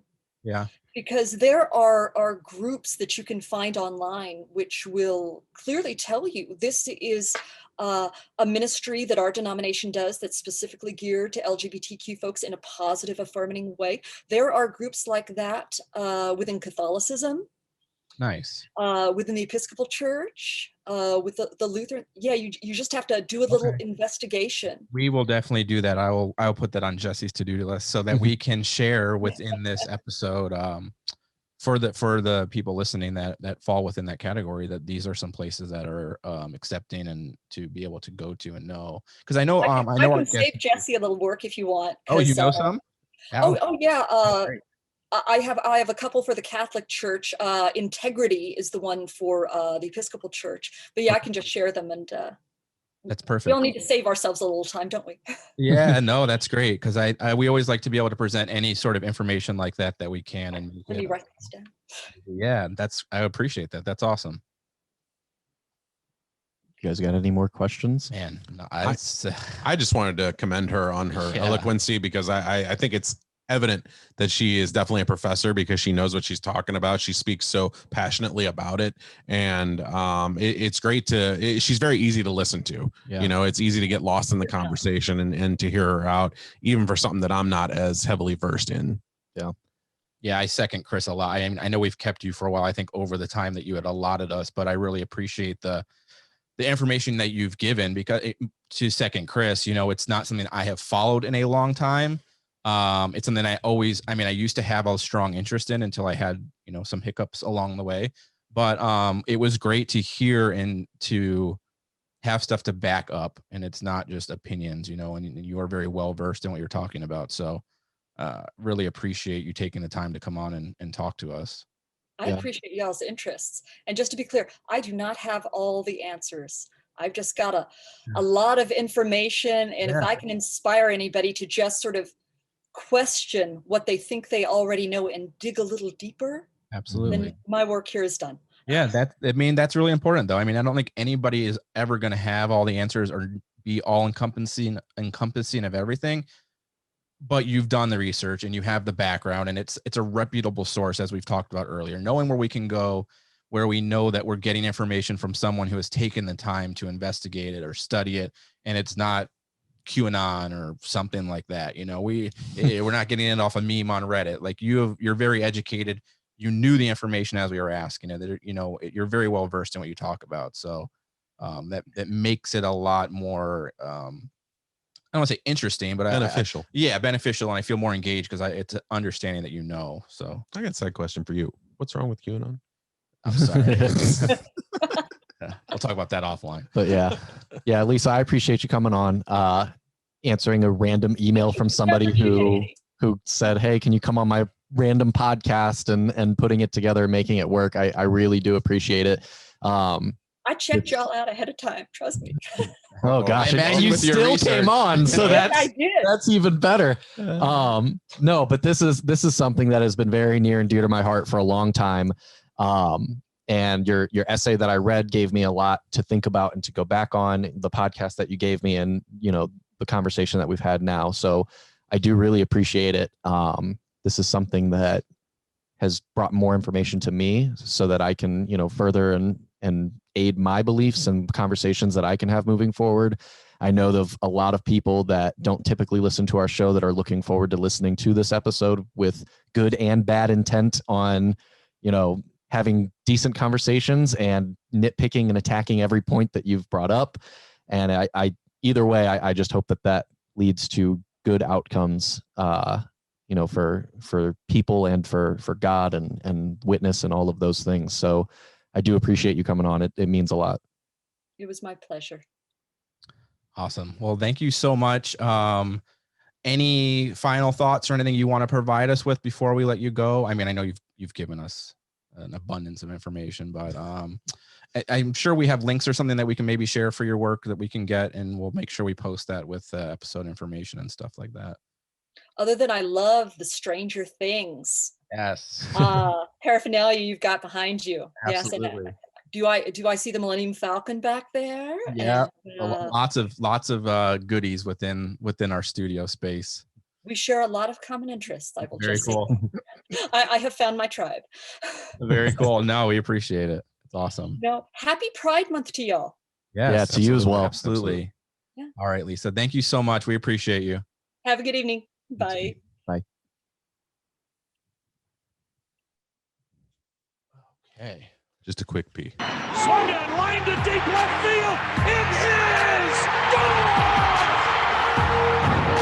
My God! Gordy! Rod Williams! What's the procedure?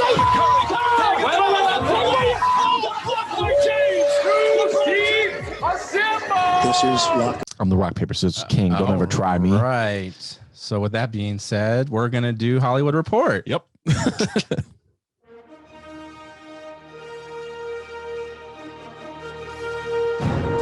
My God! Okay, it's happening. Everybody stay calm. What's the procedure, everyone? What's the procedure? Stay calm! Wait. Everybody calm down! No. I need notes.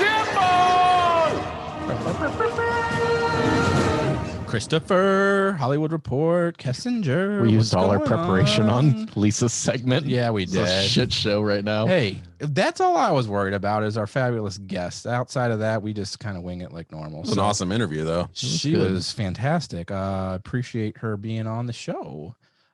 Chris, what is going on in the wide world of movies? I had an important question for you guys. Okay. Were you guys team Backstreet or were you team NSYNC? NSYNC. NSYNC? NSYNC. I was team Backsync. I was Backstreet Boys. I think it might have been. Which one gave the Burger King CDs? Was that Backstreet Boys? That was Backstreet That was Boys. Backstreet Boys. Oh my God, I forgot about those. Yeah, that was my first CD I ever owned. Good God, I forgot about those. Yeah. Were they small? No, they're regular CDs. Were they? Okay. Children of the day, imagine going to Burger King and in your kids' meal getting a Backstreet Boys CD. That is the 90s. Oh, shit, I want my money back. That was great. No, that was a good CD. That had Backstreet's Back on it. You could get 2 CDs. There were 2 separate CDs that you could get from Burger King, Mhm. and they were great. Well, I got good news for both of you. In 2021, Backstreet, just Backstreet. like Burger King, you can have it your way. Both are teaming up for the first time ever, and they are forming a super group called Backsync. Probably not the greatest name in the world, but hey, what the hell? People don't care. Sounds sexy. So The you name got is absolutely awful. two Let's be honest. 2 members of both are The best are- members. Lance, Other than Nick, this, AJ, there's no JT. and- we got Nick Carter and AJ McLean, and then we've got Lance Bass and Joey Fat One. That's solid. Wow. Wow. Are teaming up. The He thoughts even, and comments of Chris Kessinger. even said it himself. The thoughts and comments of Chris Jesse Olsen do Kessinger not reflect the even- Made Motivate podcast in any way. He said it himself. Okay, We don't Jesse. He said it condone himself. that behavior. But no, they're going to team up. There's talk of a tour for sure, and possibly some music between them, like some brand new music. They're going to perform the best of Backstreet Boys, the best of NSYNC on tour. That's gonna be dope. So Yeah. what kind of sign off do they have to get to be able to do that? Like from the other members of the groups, do they have to get some sort of, I imagine it's got to go through some kind of approval for is them to Justin agree to that. Timberlake worried about his royalties? It's not like that, but I mean, I feel like you're taking your group fame and then going off and like, I don't know. Is there something they have to do for that? Reading about it, it's just a deal between Interscope and I believe I can't remember the other one, but it's the two companies. They just sign off. It's a co-agreement. They equally fund the tour. They put forth everything that goes to this. What are you smiling about? We're just so old. We're to the point now where they're doing this gimmicky stuff. Oh yeah. 30 years later. Dude, when I was a kid, it was all those 80s like hair bands that were Yeah. together. Like Poison would tour with Motley Michael Crue. Jackson's doing his last tour Yeah. Oh in yeah. London. Oh yeah.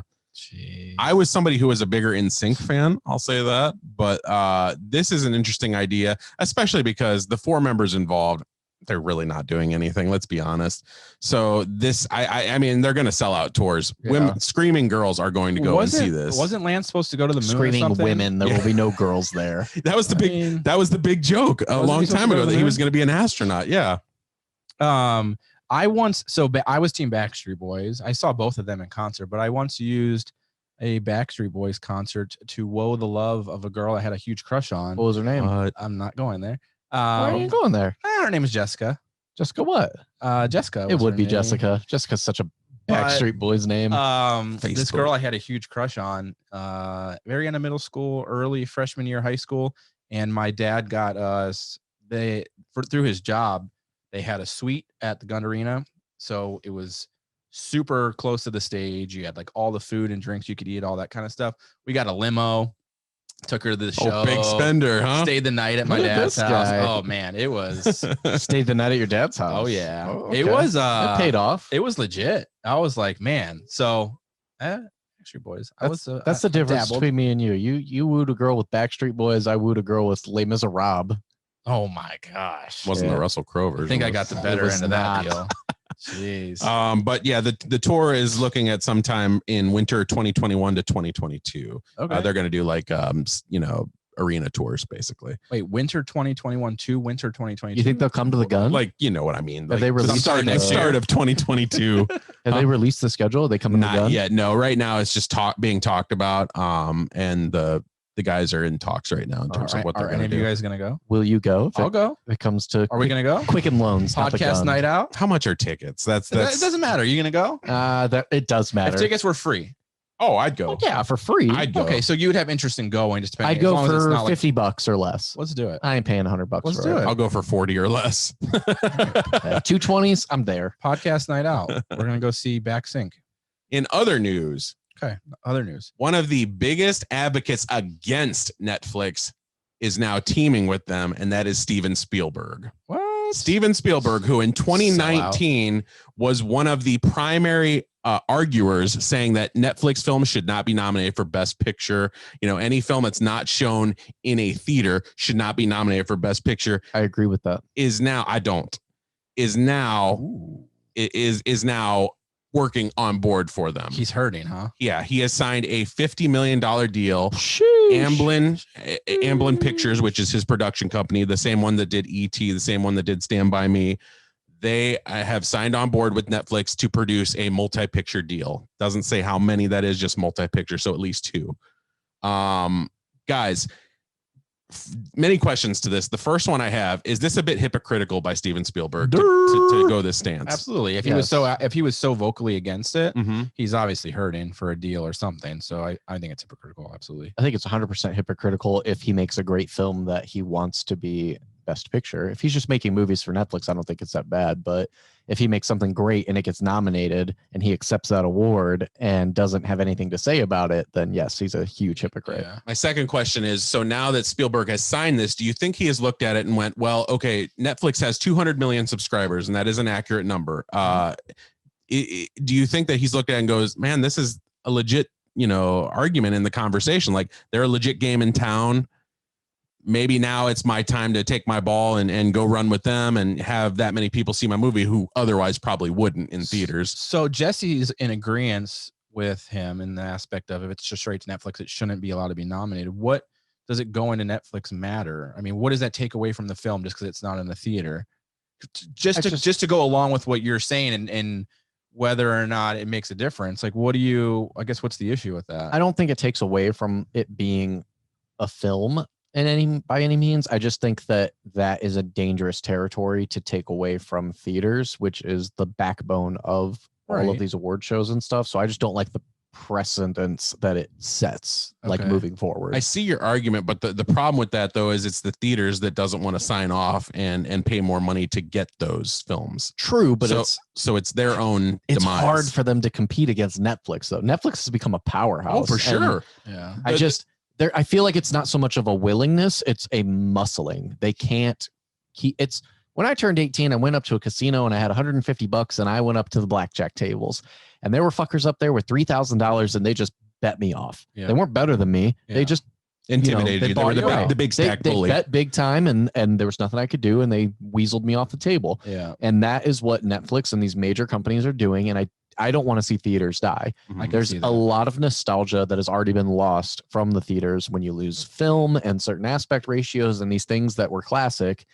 And I don't want to see it go away. So I feel like if you do take these to the next step where you've got Best Picture going to Netflix, major directors and developers and the upcoming people of the future are going to want to go directly to streaming because of that vast audience, because you're going to have 200 million people seeing your movie because somebody's easily just going to, if they're not interested in your movie, Steven Spielberg could put something out that looks like shit. The BFG. And nobody's going to go to the theater. Yeah. But if it's on Netflix, you might click on that and be like, there's nothing else on. I'll see the Spielberg movie. Click.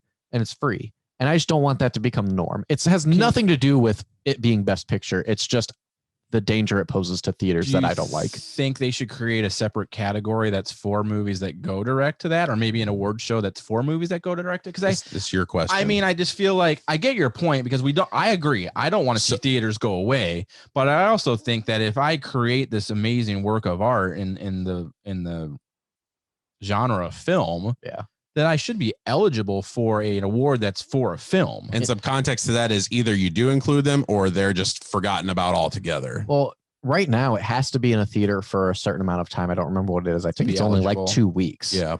I have no problem with that. Yeah. To Kill the Irishman, or not To Kill the Irishman. The Irishman. Yeah, The Irishman. Both good films. Both good films. Yeah, that's true. Both met that. It was in theaters for a very short amount of time. It met the criteria. It was able to be nominated. I have no problem with that. I think it's kind of a weasel move because I think that theaters should get the okay, but I think that Netflix should have to shell out the money to do those things if you want to be part of the awards because they shouldn't bend to Netflix. Netflix it's a totalitarian billionaire company, man, that's trying to take down the little man, and they're ruining the film industry. Yeah. So I think they should have to bend to the will of the film industry versus the film industry bending to them. Fuck Jeff Bezos. No, I mean, I agree with that.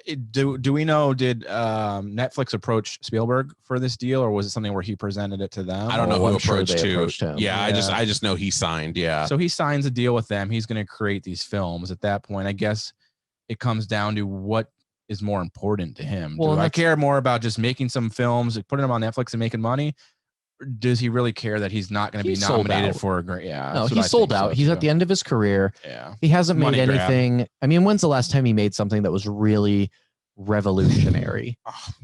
I mean, the last great movies that I remember that he put out were like The Adventures of Tintin, which Oh, jeez. fell under the wire. And he made I know a movie he was a producer on. what was the one? It was animated, computer animation. I'll say the BFG. No, it wasn't the BFG. It was E.T.? Hugo. Hugo did great. Hugo was good. That's But even- that's Scorsese though.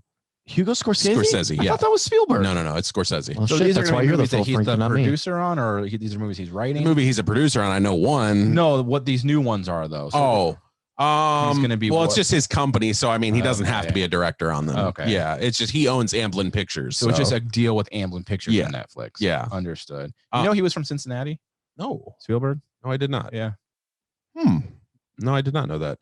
I see. I applaud Jesse's argument in terms of the whole Best Picture deal. To me though, I feel like everybody should be involved. Like I agree. Like Netflix should shell out that money for that.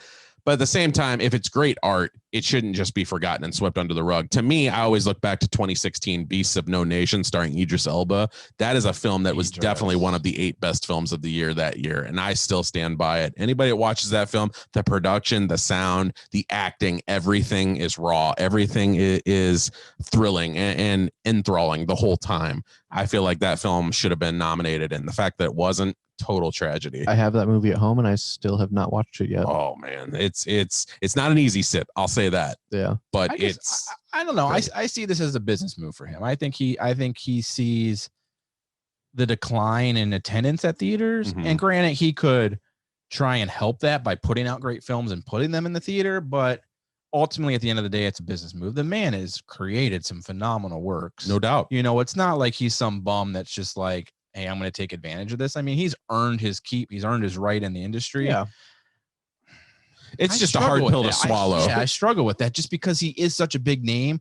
You Yeah. think of a Spielberg film being in theater. Spielberg is one of the that's- greatest directors of all time. Yeah. But they're signing him for the name. Absolutely. At this point, Absolutely. he's it's over the hump. Yeah. He hasn't made a revolutionary. I mean, he's responsible for some of the greatest films ever. Yeah. Jaws, freaking E.T., Jurassic Park, Indiana Jones, Jurassic Park. Bro. I mean, these are Colossal Failures like 1942. way ahead of their time. He did Ready Player One, didn't he? Yeah. And that's also a great movie. Huge. I mean, that's a more recent one though. We were But trying to think even of more that, recent like, ones. I think that's Ready Player One didn't blow up. It's not a classic. It's credited more for its novel than it is. dude. Yeah. I thought. What do you guys like that movie? I liked yeah, it. I love didn't it. love it. Oh, I love it. Yeah, I liked it. It's more just nostalgia point. It's like we're gonna throw something at the screen every 2 Did seconds. you read the book? That's No. true. Oh, the book No, is so I did not. I haven't read the book. But the book's better than the movie. And see, that's my point though. The book is credited more as being like read the book over watching the Hold movie. on. But I also think Pump the brakes because ahead. Jurassic Park is a better book than the movie too. Oh, I have no doubt. That's Yeah. my thing though. Okay, I think you gotta realize though that when you're taking a book and you're trying to condense it into a 2-hour story, 2.5-hour story, it's not possible. Rarely is it ever Yeah. better I on the mean, other side. You're gonna do 4 or 5, unless you do a Harry Potter type thing where you're doing Harry Potter's better than the movies as well. No, I agree. Oh, okay. But I thought that's the route you were No, going. I'm no, like, the- I'm not gonna let you do that. Shawshank is better as a movie. The book's better, but I'm saying unless you're gonna do something, you're gonna take Ready Player One, which is this a long book, and make it one story into 2 or 3 movies. You're not gonna fit it all in there. Yeah. You know, the only thing that I appreciate more. Stand By Me is better as a movie. But the thing is, when it comes to a movie versus a book, the only thing I appreciate more is I'm a visual person, and I like being able to see what they do with it and how they bring it to life. Oh, but, no doubt. But Ready Player One, Harry Potter, all these as books, they're better. The Shining is better than the book as well. I 100% agree on that. And- Yeah. Stephen King would hate to hear that, but Yeah. Fuck them. But anyways, yeah. I mean, the dude's almost 80. You Yeah. know, who's like, is he really? yeah, he's up there, man. He's getting up there. Who's your top 5 directors of all time? Do you know off the top of your head? Or God. do you know where you would put Spielberg roughly? Is he in your top 5? I like Scorsese more than Spielberg. I do too. Spielberg might sneak into the top 10. Into the top 10? He's not somebody that I go and I'm like, man, I'm really thrilled. But Wow. it's personal taste. Yeah. If I was saying as far as like, so it's a different question. I have to frame it differently. who I feel are the most accredited directors of all time, Spielberg is in the top 5 easily. Right. Easily. Who's my favorite directors of all time? That's a different question. Sure. So yeah, like, Bro, his repertoire movies he's great. Dynamic. But like I said, I like think some of the movies we've talked about on the show being in our like top movies, Mhm. they're Spielberg films. Yeah, right. Hold on, wait. I got to do a comparison check with you real quick. So who do you prefer? You said Scorsese's better than Spielberg. I agree. Yeah. Okay, so Christopher Nolan or Spielberg? Oof. Nolan. I'm going Okay. Spielberg. Just Oh. overall catalog, I'm going Spielberg. Who's God damn it, I can't think of it now. The horror guy, Hitchcock Okay. or Spielberg? Hitchcock. I take Hitchcock too. Hitchcock's direction, he would be in probably my top 5. Taika Waititi or Spielberg? Oh God. I'm gonna say Spielberg right now, just because Taika Waititi, we need a little time. I love Taika though. Ask me in 10 years, Yeah. and we'll go from there. Top 10? Yeah. Who's another notable director that you absolutely know is ahead of him? See, my favorite directors aren't that notable to begin with. Like Nolan's up there; he's in my top 5. Yeah. But my favorite directors are these guys that are like, you'd be like, what the fuck? Like, Why? Give me an example. Nicholas Winding Refn. Don't know that name. Drive. Drive is fantastic. Yeah, and now Drive it's is fantastic. isn't it? Steve McQueen, who did like 12 Years a Slave, Shame, all these other films, these personal films. So you can Denis Villeneuve. Who? I worship at the altar. I drink that beer. So really if quick. you I'm little have hazy. while he's thinking over here, drunk self. I know, my bad. Jesse, you can drink a beer. You cannot get I'm tipsy. drunk. I'm not drunk. There's a difference. I can drive. Crazy. Hey, so when you're thinking of these, I mean, can you take one really powerful film and that can jump you in Chris's top 3 over someone like a Spielberg who's got a catalog? I mean, is that enough for you? Like one really, really beautiful, dynamic movie is enough for you to say, "Hey, man, this person is it for me." You're asking me personally, my taste. Just you. That's not a universal thing. It's just me. I'm asking just you. Like, so to me, like Steve McQueen's the perfect example. He's my favorite director going. So like you take a film like 12 Years a Slave, and when I watched it, I'm like, man, this film is vicious. And like when I first watched it, that was the first film I ever saw from him. Yeah. It made me seek out Shame and some of his other works. And to me, you're right. It did. It jumped him up. He probably wasn't my favorite director because of that film, but he was definitely in the conversation. Yeah. Steven Spielberg or Edgar Wright? That's close. Uh-huh. I'll go Spielberg by a hair. I choose Edgar Wright. And I Edgar Wright's understand. my favorite though. I totally understand that. Yeah. I don't know. That one's really close. For those of you who don't know, Edgar Wright did Shaun of the Dead and Hot Fuzz. I mean, the Cornetto trilogy. I love, my favorite of all of them is The World's End. I love The No, World's I End. agree. And that is, It's the best. that's not the popular opinion though. It's a friendship film, and it's so great. good. At its core, it's a friendship film, just like Stand By Me. What's your quickly, and it doesn't have to be exact, just off top of your head, favorite movie? Shawshank Aladdin. Redemption. Who's the director? I don't fucking know. It was Frank Aladdin. Darabont. Who's yours? Frank Darabont. Frank for Darabont, yeah. Shawshank. Yeah. But he's not your favorite director. His No, favorite because movie. outside of that, like his second best film is The Mist. Yeah. Ugh. So it doesn't. No, Green Mile. Sorry. Yeah. So it's not necessarily based on just. There's a lot more that goes into it than just like it's your favorite movie doesn't make him the best. That's a director great or point. whatever, you know, That's a great point. I don't know the directors of a lot of my favorite movies. Like I don't know who directed Good Will Hunting. Yeah. I don't know who directed Aladdin, which is Which my I find that favorite. interesting though, because you're thinking of it as your favorite movie, but I guess it could just it's your favorite story, not necessarily the way it was put together. Or Spielberg or whatever, you know? Tarantino? Tarantino. Yeah, Tarantino's my second favorite. Yeah. Tarantino's probably my favorite. I don't know why the fuck I said Edgar Wright's my favorite. I do love Edgar Wright though. Tarantino's badass. I've never been fully disappointed with a Tarantino. I don't know if Except for the Hateful Eight. I think Edgar Wright might be a better director, but Tarantino's a better writer. His scripts are untouched. Yeah, he's definitely a better writer. I love Tarantino. He's so It's good. dope. All right, sorry, Chris. We Sorry. took that and went Yeah, I way hijacked. astray, We but still got 2 more things. So I wanted to talk a little bit. Did you guys check out Loki by any chance? Yes. Yeah. let's get into some fucking talk about Loki. So Ryan, Do we need an spoiler alert? I don't care if you spoil. You guys want to get into it? Spoiler alert, Okay, people. spoiler Okay, alert. We're getting into this Let's do a shit. spoiler alert. I'm not concerned. So the first 2 of 6 episodes of Loki has aired, and I wanted to get Jesse's first thoughts, and I wanted to get where he thinks the rest of this show is going. Okay. Can I ask you one quick question before you get into it? Sure. Yes. Does Loki top Winter Soldier and WandaVision in your guys' opinion? You go ahead. So I first. can get, because I've only watched WandaVision, and I'm trying to think, should I just skip Winter Soldier for now and get into Loki because I've heard such great things. Winter Soldier has some really, really dope moments, and it's the most realistic that you could actually believe, like real world. Like Okay. it's good for the real world Most outside grounded. of the giant, MCU realm. universal threats that we've had. It's nice to have like a step back to small town. This is just happening in America or our world government type of thing. Gotcha. But it's not going to be something that affects the entire MCU at any point. Well put. Right now, WandaVision is ahead of it, but Loki is only 2 episodes in, and it has got some fucking major potential after Okay. this second episode to surpass it. I Chris? second him. So Yes. WandaVision right now is the number 1. 10 but episodes versus Loki's 2. real close. Yeah. Okay. And Loki's only getting 6 episodes, I believe. Yeah, yep. So we're gonna hit the shit's gonna hit the fan in this next episode. Are they the same length as the other ones? Well, about this an is hour. 1 hour. WandaVision ranged between a half hour to like 57 minutes, I think. Yeah, Okay. It was all over the place. Okay, cool. I was just curious because I'm trying to decide which one I want to get into first, and I think Yeah. I'm gonna go Loki. So So all right, what was the question again?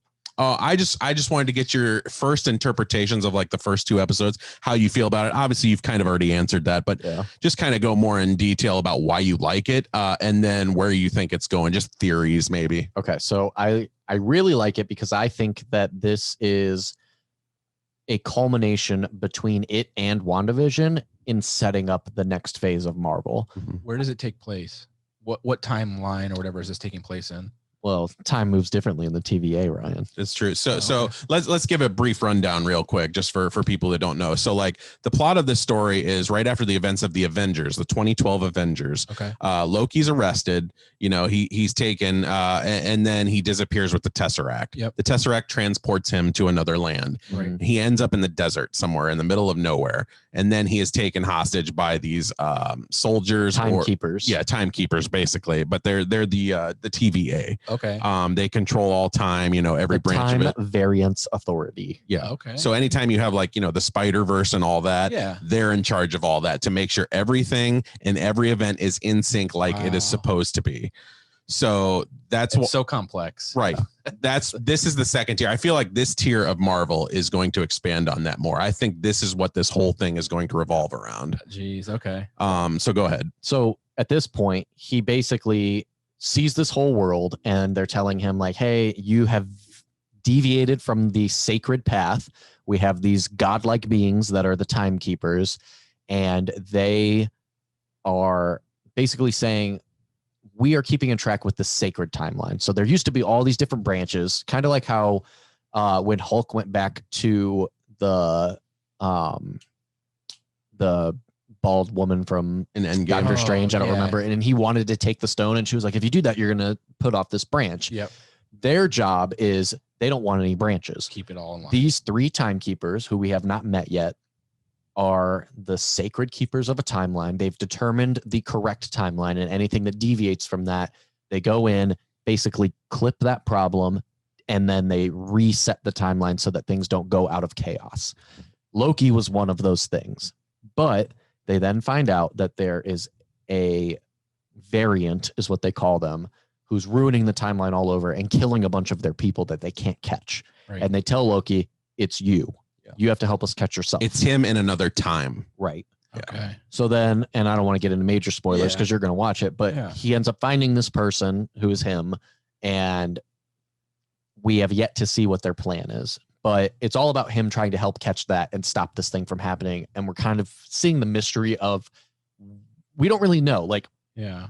we don't know if Loki's the bad guy. We don't know if the Time Lords are the bad guy. We don't know if the TVA is the bad guy. Yeah. It's all ambiguous at this point. Yeah.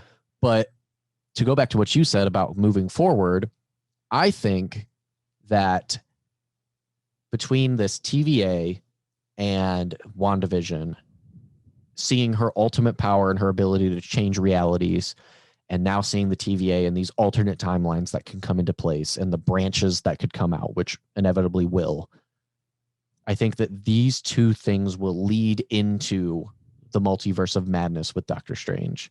I think that we've already seen that they're bringing in like Tobey Maguire and Andrew Garfield for Spider-Verse or for Spider-Man 3. Some villains, you know. The Spider-Man 3 teaser dropped, and if you looked at the title at the end, it glitches just like the Spider-Verse did, which makes me believe that there's going to be interdimensional travel of some sort in this. Yes. So I think that by the end of Loki, we are going to get a moment that is going to be like a holy shit type of moment where we're going, this is where we're going. We're going into multidimensional. We're going into who knows what they can do. I mean, they can do whatever they want once they introduce that. Yeah. But I think that just like how, like technically the end of phase, I think 3 wasn't Endgame. It was Spider-Man.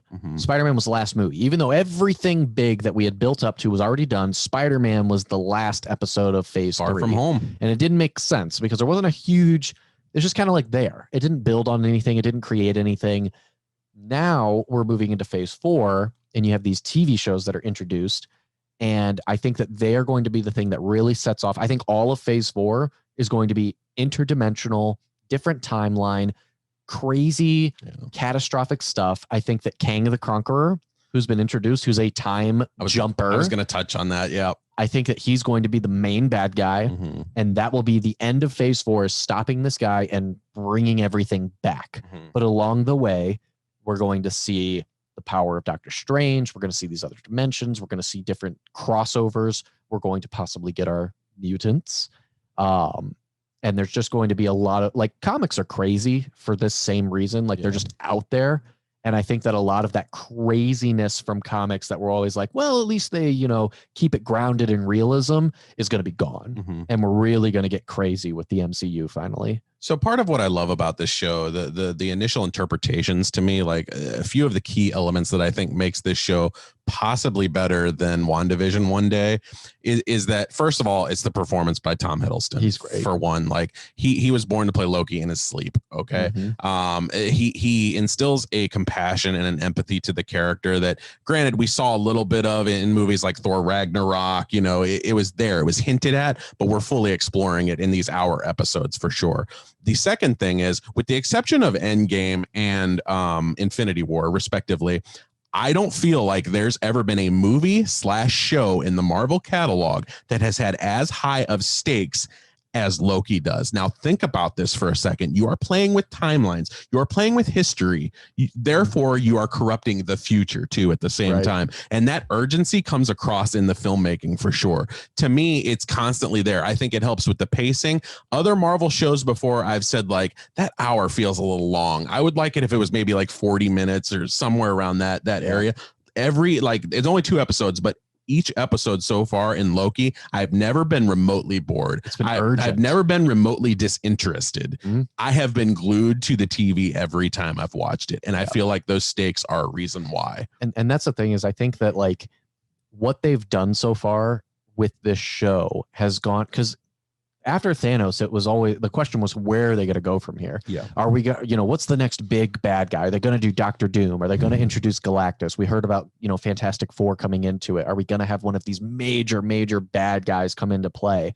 And then now it's looking like, well, we're going to give you Kang the Conqueror. Well, who the fuck is that? Oh, well, just you wait. You know, Kevin Feige has sat back and meticulously done all of this stuff. And it's like, you talk about time travel and all that, and everybody was like, oh, they're doing this, so it's going to be an easy cop-out for them to just do whatever the hell they want. And it seemed cheap and easy when they first started introducing this stuff with like Ant-Man 2 and the quantum realm and all that type of thing. But now it's looking like they've really thought out a way of, how can we make this so that we can do interesting new stories and make these things cross over without it seeming cheap? And it almost, like, it seems very well thought and constructed. It's just like Marvel always has. They didn't like finish Thanos and go, okay, we've got 10 years of people's faith, we're going to do whatever the hell we want, and it doesn't really matter now. They look like they're going to treat phase 4 just as importantly as they did as phase 1, 2, and 3. And that's what I love. And let's be honest, what sells that most of all, the one element of this show that I was holding out, and the one element that I feel WandaVision is the best at, that area of intrigue and mystery. The fact that every week it's like we're getting just enough to satisfy our hungers, but we're not getting the full picture. If you got the full picture right now, the other 4 episodes would feel kind of lame to you because you already saw the bigger picture. It's every week they're revealing a little bit more. And the time travel itself is easy to interpret. It's not over complex despite its complex emphasis behind it. Right. I mean, everything behind it should be difficult to explain. It's as simple as Back to the Future when they explain time travel. So to me, the show feels very grounded. It feels very accessible. And I feel like that's the area where it's definitely more ambitious than Winter Soldier and Falcon. 100%. And I understand it's a completely different show. But to me, the problem that Falcon and Winter Soldier had is even despite all of the delves into their character, I never felt like I related to either of those characters at all throughout that show. The most exciting I got on that show was Zemo. Yeah. Every time he appeared, it was this stranger villain who we only saw for one movie, half a movie at that. And he was great in that too. And he was great in that too. But that was the time I was the most excited throughout that whole show. And I felt like that show, you could compare that to something in the Marvel catalog. It was definitely Winter Soldier as far as its cinematography and everything goes. The style of the film was very much Winter Soldier. Yeah. There is nothing you can compare Loki or WandaVision to in this catalog. Yeah. So that's why I think as long as Marvel makes those original things, and you touched on some of the key aspects of it brilliantly. They plot everything out. Everything's meticulous. It's all part of the plan, one bit at a time. You'll get it when you see the bigger picture. And I love that. Yeah. So to me, if they keep going on that route and they keep churning them out, I'm psyched for What If. That's the show that I've been dying for the most. If they keep going down that road, absolutely. I feel like Loki, I don't think it's better than WandaVision right now, but I think it has the ability to be after these 6 episodes. Yeah, I agree. And now it's got me questioning, you look at the things that are coming out soon, like the Shang-Chi and all these shows that seem kind of out of place, Eternals and all that. Yeah. They're going to tie in somehow. And now the question is, how is it going to tie into this multiverse, this change of like epic universal proportions? I mean, in this show, we see Infinity Stones and they say they use them as paperweights. Yeah. And it's just like so inconsequential. Everything that we know at this point of unlimited power and this craziness of the universe is nothing. Mm-hmm. Thanos is literally nothing compared to the power of these time gods. Yeah. And we don't know where this is going. It could, it's unfathomable where we could go in terms of like power sources moving forward. We've made Wanda insanely powerful at this point, where we haven't even seen her true potential yet. Now we have these Time Lords where we've seen power even stronger than her. And it's like, we are going to uncharted territories with the powers and the consequences that could happen. Like, it's beyond our universe now. And my final note on this, and then we'll move on to the last things, is that that's what I love about these Marvel shows. And that's the thing that I was kind of worried about when they took the Marvel properties away from Netflix. It's that they're going to make these shows that are so inconsequential to everything else in the MCU that it's like, who cares if you watch them or not? No.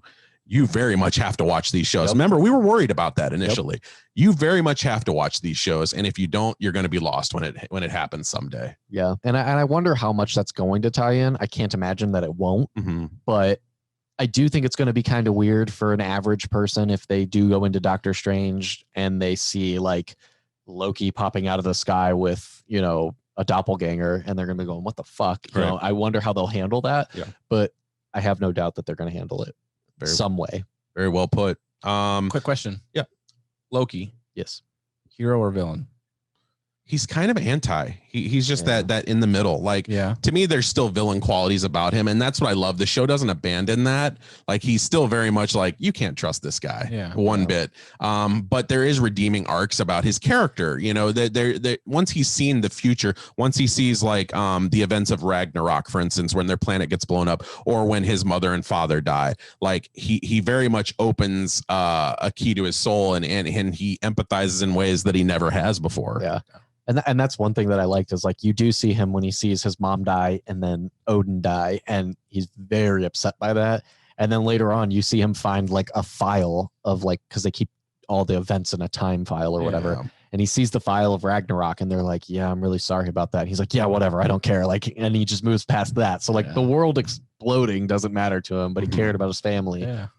They do it perfectly. He's a perfect character. Yeah. I've always been a huge fan. I always wondered that, though. I kind of teetered on the like, where does he fall within that realm? Because I think even within the movies, he kind of goes back and forth. You know, he teeters. So to a fan like you who you haven't seen any of the shows yet. I've only watched WandaVision in its entirety. I've watched episode 1 of Winter Soldier like 4 times. Okay. And I haven't gone past that. In my opinion, if there's even anybody out there who has not seen any episode of these 3 shows, to me, there's no order you have to watch them in. And that's what's great about them. You can literally start Loki right off the bat, and then you go, I want to watch WandaVision after that. Yeah. Cool. Do it. I think I'm going to do Loki first, and then I'll go back and watch Winter Soldier, just out of the aspect of I've heard so much better things about Loki, where I've struggled to get into Winter Soldier. I do want to watch it at some point, but I've tried and failed. So I'll tell you why. It's because Winter Soldier is so much like other things. These other 2 shows, Loki and WandaVision, unlike anything you've ever seen in the Marvel catalog. That and the characters that it's based off of, I have a huge connection to. Like, they're not my favorite characters, where I really like Loki. So I think I'm going to enjoy that show much better. Yeah. You know, even if it was not as good of a show as Winter Soldier, I'm still going to like it more just based on who it's off of. You know, I like Loki's character. So. Yeah, I can easily, I can understand that. So last things, I wanted to talk about 2 movies that came out last week. First of all is the new one from Pixar called Luca. Did anybody watch this or just me? I did not get a chance to watch it yet. Which one is Luca? Oh, I saw your review of it. I really want to see it, but I have not watched it yet. Okay, I'll be quick then. No. So Luca basically is a story taken place in the Italian countryside, and it's a story enriched in that culture and that fabric. You know, the accents, the food, the dancing, everything is very much Italian in this movie. And it revolves around a boy named Luca, who is actually a sea monster who comes out of the sea, and when he dries off on land, he becomes human. The film doesn't explain how or why he becomes human at any point. It doesn't try to explain it. It just says, here's what it is. It is what it is. He doesn't surrender his voice. You believe it or I was gonna say I tried to describe it. Cutting into things that I'm getting to. You're cutting into critiques that I'm getting to later. Brilliant though.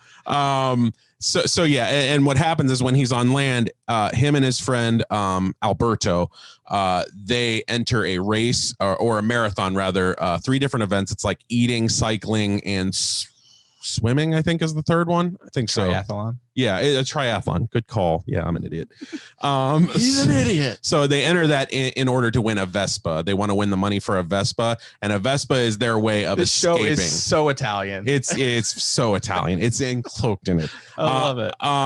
So that's their escape, their freedom, their metaphor for freedom. Yeah. So basically, I just wanted to touch on some positives and negatives about the show. First of all, I gave this movie a 7 out of 10. Nice. I feel like it's accessible enough. I feel like it's solid enough of a Pixar installment, but it's not going to match like Coco or Inside Out or any of the ones that make you feel emotionally resonant during the experience. That was kind of my problem with Luca. I watched it and I had fun. It's gorgeous animation. Everything about it is done well from a production level. It's that emotional rendering that I feel like the movie is missing. You know, it has a great message behind it as far as accessibility. And there was a lot in honor for Pride Month. There was a lot of talk as far as this movie was the first Pixar LGBTQ delve into their library. That term is thrown around a little loosely for my taste, because I don't feel like there's anything about this movie that you go, yeah, that's, I mean, the characters are gay, or, you know, there's anything about it that's defined as LGBTQ. It's a loose translation. Basically, the metaphor of the story is be comfortable who you are in your own skin. Don't let society surrounding you diminish who you are or ruin your color. You know, that's pretty much the moral of the movie. Yeah. And for my money, that can translate to a lot of things. I guess that's brilliant in certain terms. The fact that, you know, anybody can look at that from a race, Very from a broad. sexualization, from, you know, anything. Anyone can relate to that. but it's not something that I would say is just LGBTQ. Yeah. You know, that's my problem with the translation. Do you think that as a movie based in the Italian culture, that someone that is involved in that will relate well to it? Like, do they do that? Do they do it well? I think so. I feel like some things are a little cartoonish, obviously, you know. Mamma mia, you're a sea monster. Exactly. They have the accents, you know, they talk like this, except for one main character, a little girl who was born there, has lived her whole life there, and apparently doesn't have the accent. So don't ask me why. But so I don't feel like anything's harmful to that culture. In fact, I felt like it was very enriching. It's an intoxicating experience in that foreground. Where I think the problems lie is just the script is a little sloppy for sure. So the first act, when you watch this movie, you'll realize the first 20 minutes of this film are very clumsy. You know, as I said, it doesn't try to explain any of those elements that I talked about with the characters. It almost feels like we're watching, when we start the movie, it feels like the movie's been running 20 minutes before we've even gotten to it. Okay. Like, did I miss something here? It feels like this isn't an introduction to characters. There's not even like a throwaway line, like explaining it at all. There is it's nothing just, about this. He just turns human when he goes on the ground. He turns human when he's dry, and when he gets wet. I mean, this is my other problem with it.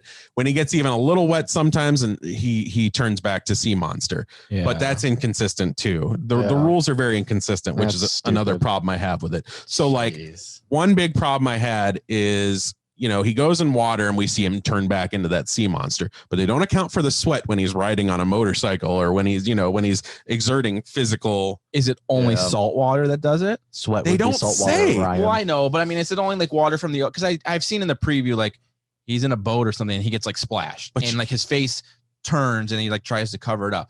Do you see in the film a consistency where it's like, if he's splashed with water and that's the only time, or are there inconsistencies where it happens with water sometimes and sometimes there's water, there's like seawater and there's rain that he turns back, but there's nothing else. So to my thing is, and they even say like their captivity of this whole thing is that when he gets wet, their words, not mine, when he gets wet, he turns back into the sea monster. So if you're sweating, even the moisture in the air should start getting some kind of a transformation. It's a kid's film. I know. Get your shit together. That's what I always hear. It's just a kid's movie. It's supposed to be stupid. No, but to that point, do you when you know it's a kid's film, do you critique it on the same exact level of any other film, or do you give any lenience? Yes. Nope. No lenience. I didn't know. I'm just asking. Like, no, there are kids films that are perfect. Coco is damn near perfect. Coco's perfect. I think Moana is perfect. Yeah, Moana's very good too. Okay. I was just curious about that. Yeah. So I gave it a 7 out of 10. I feel like That's a good score for my money. It's a C. The Disney Plus, freaking I gave it, I think, a B minus. Yeah, it's a B minus. Dick. Not by my grading scale. The Disney library. Amazing so that anybody freaking graduates from Jesse's school. I'm not a math teacher. That's right. The fact that this was released on Disney Plus, I feel like that's okay enough. Granted, it's $30 tag with it too. That's a little unsatisfactory, but I guess if you're gonna watch this movie, I'm fine with it being a home experience rather than a theater. The movie would look beautiful in a theater, but I felt like if I had to go out and pay theater prices for this movie, I would have been disappointed. Is it a is it a pay on Disney Plus? Oh, fuck. It is $30, but it's good for families, but for like, you know, one party people like us, you know, it's not worth it. $30 is not worth it at all. I don't think $12 of a theater is worth it. So that's where we'll go with that. The other review that I wanted to talk about this week is a new one to Netflix starring Kevin Hart called Fatherhood. You watched this. Did you get a chance to watch? Not a chance yet. Ryan and I will discuss Any interest in it? You guys could talk spoilers. I don't really care. No, but I mean, do you have any interest in seeing it? It's not really your thing. I feel like when we tell him the plot, everything that he's going to learn about it, he's going to already be able to predict anyway. Yeah. I think it's going to be a new parent. You should watch it. Anyways, okay, Chris. Okay. So Fatherhood stars Kevin Hart. He's a married man and they're about to have a kid. The woman goes into labor and they have the child, beautiful girl, and the mother ends up passing away due to complications. That's not a spoiler. That's in the trailer. Mm-hmm. So over the next, they don't really talk about time so much, which I love about that. I'll get into that in my positives. So over the next, whatever, so many years, the girl gets older, obviously, and Kevin Hart's character has to deal with being a single father who is raising a girl. And that obviously comes with complications, both in how men don't understand women's bodies, and so many other things. Like, Ryan, you saw this movie. I wanted to pick your brain. What did you think about it? I cried on more than one occasion. There's a surprise. Shocker. I loved it. Yeah. I know I did read your review after I watched it. Mm-hmm. And was curious about some of your critiques, some of your negatives, which you can get into. But overall, I like that it was a different role for Kevin Hart. It still played to his comedy, but it was not the typical role for him. Mm-hmm. I thought he played the serious role pretty well. I loved the little girl. Mm-hmm. She was awesome. She was very likable. She felt so natural to me. Like, you really enjoyed her character. Yeah, it didn't feel forced. No, not at all. You could just relate to her very well. So overall, I thought it was great. It was an emotional movie. I thought the story was pretty cool. Mm-hmm. There were some things that were kind of predictable, but I know, like, some of your critique was just like the emotional strings that they pull seemed intentional, manipulative. Yeah, which I could get to an extent, but obviously I'm a big fucking softie. It worked. And I cry at everything, so it worked. But see, manipulative though proves that it works. Yeah, that's my thing with it though. Yeah, I liked it though. Overall, I thought it was. What did you give it? A 7 out of 10. Okay, yeah. I think a 7 is very fair. I'd give it a 7 or maybe a little bit higher than that. Well done though. I thought that the storyline and like what he learns and the story of being a single parent and the things that come with that and the difficulties of balancing your life and being there for your child but still needing to live a life of your own. I thought that they showed that well, and I definitely say worthwhile, definitely worth watching. If you are emotional at all, if you have any ounce of emotion, bring some tissues. If you're like Chris and you don't cry at anything, even a dog getting hit by a car, then you don't care. But Michael Keaton, my life. Jeez. Yeah, okay. But yeah, great film. I give it 2 thumbs up. I would check it out. It's on Netflix. It's free. If you like Kevin Hart at all, definitely watch it. I like the friend. I don't know, what's he from? Oh, Lil Rel Howery. Yeah, he was cool. He was in Get Out. He was in. That's where I know it. Yeah. Is he in You? Us? I mean, is he in Us? No. He looked familiar, maybe from Us. I think you're thinking Get Out though. I liked him. I really liked the girlfriend. Mm-hmm. She was cool. Yeah. That's one way to put it. But yeah, I dug it. I thought it was really cool. I liked his little penguin walk that he did after. Oh yeah, when he had the skirt on, the like credit scene. I'm wearing my uniform today. And he goes, what about, outside of your review, obviously you can go and read the Film Freak review page and look at Fatherhood on there and read Chris's in-depth review, but a quick synopsis of your thoughts and things like that. You articulated brilliantly a lot of the feelings that I had with the movie. I think what works about this movie is obviously the performance of Kevin Hart. Yeah. So there was a movie that came out in 2017. Someone recommended it to you on your page this week called The Upside, starring him and Bryan Cranston. Yes. Why I will tell you not to watch that movie, and instead this movie is 5 times better than that one, is because those manipulative strings that I talked about. You'll realize what I'm talking about when you watch The Upside. That swelling musical score will go up, and it'll be just the moment. They'll have those long pauses in a scene. Easily predict. Go ahead, cry. We dare you to. Go ahead. And I will. You will.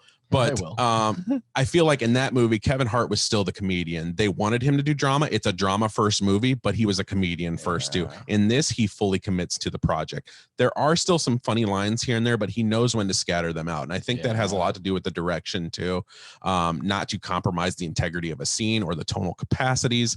If this movie stays as a drama, that's why it works. If it was a comedy, I feel like it would be a lot lower on the totem pole. Absolutely. It would be your typical Kevin Hart 5 out of 10 comedy. Yep. In addition to that, the chemistry with the little girl, as you said, it's the authenticity of the little girl. I feel like she is years ahead of her age in terms of her capabilities, what she brings to the character, the personality that she unleashes on the character surrounding her. If she brilliant. Sticks in if she maintains being an actress, she's gonna kill it. I agree. She was great. And the other thing that I think is so positive about it is that so it doesn't declare how much time has passed in between each scenes. Yeah. So this movie's getting a lot of shit for its editing schemes. And to me, I thought the editing was done brilliant. Yeah. So why I like that is because it responds to the various echoes of life that like 1 second you wake up and you're 10, and the next second you wake up and you're 20, and the next second you wake up and you're 30. And it really is like that. Like life is very much like that. And some people have said it's sloppy because they couldn't detect where we were at the story at any time. To me, I feel like it worked perfectly. Yeah. It captured the gasps of being a father. Not that I would know, this man over here will soon enough.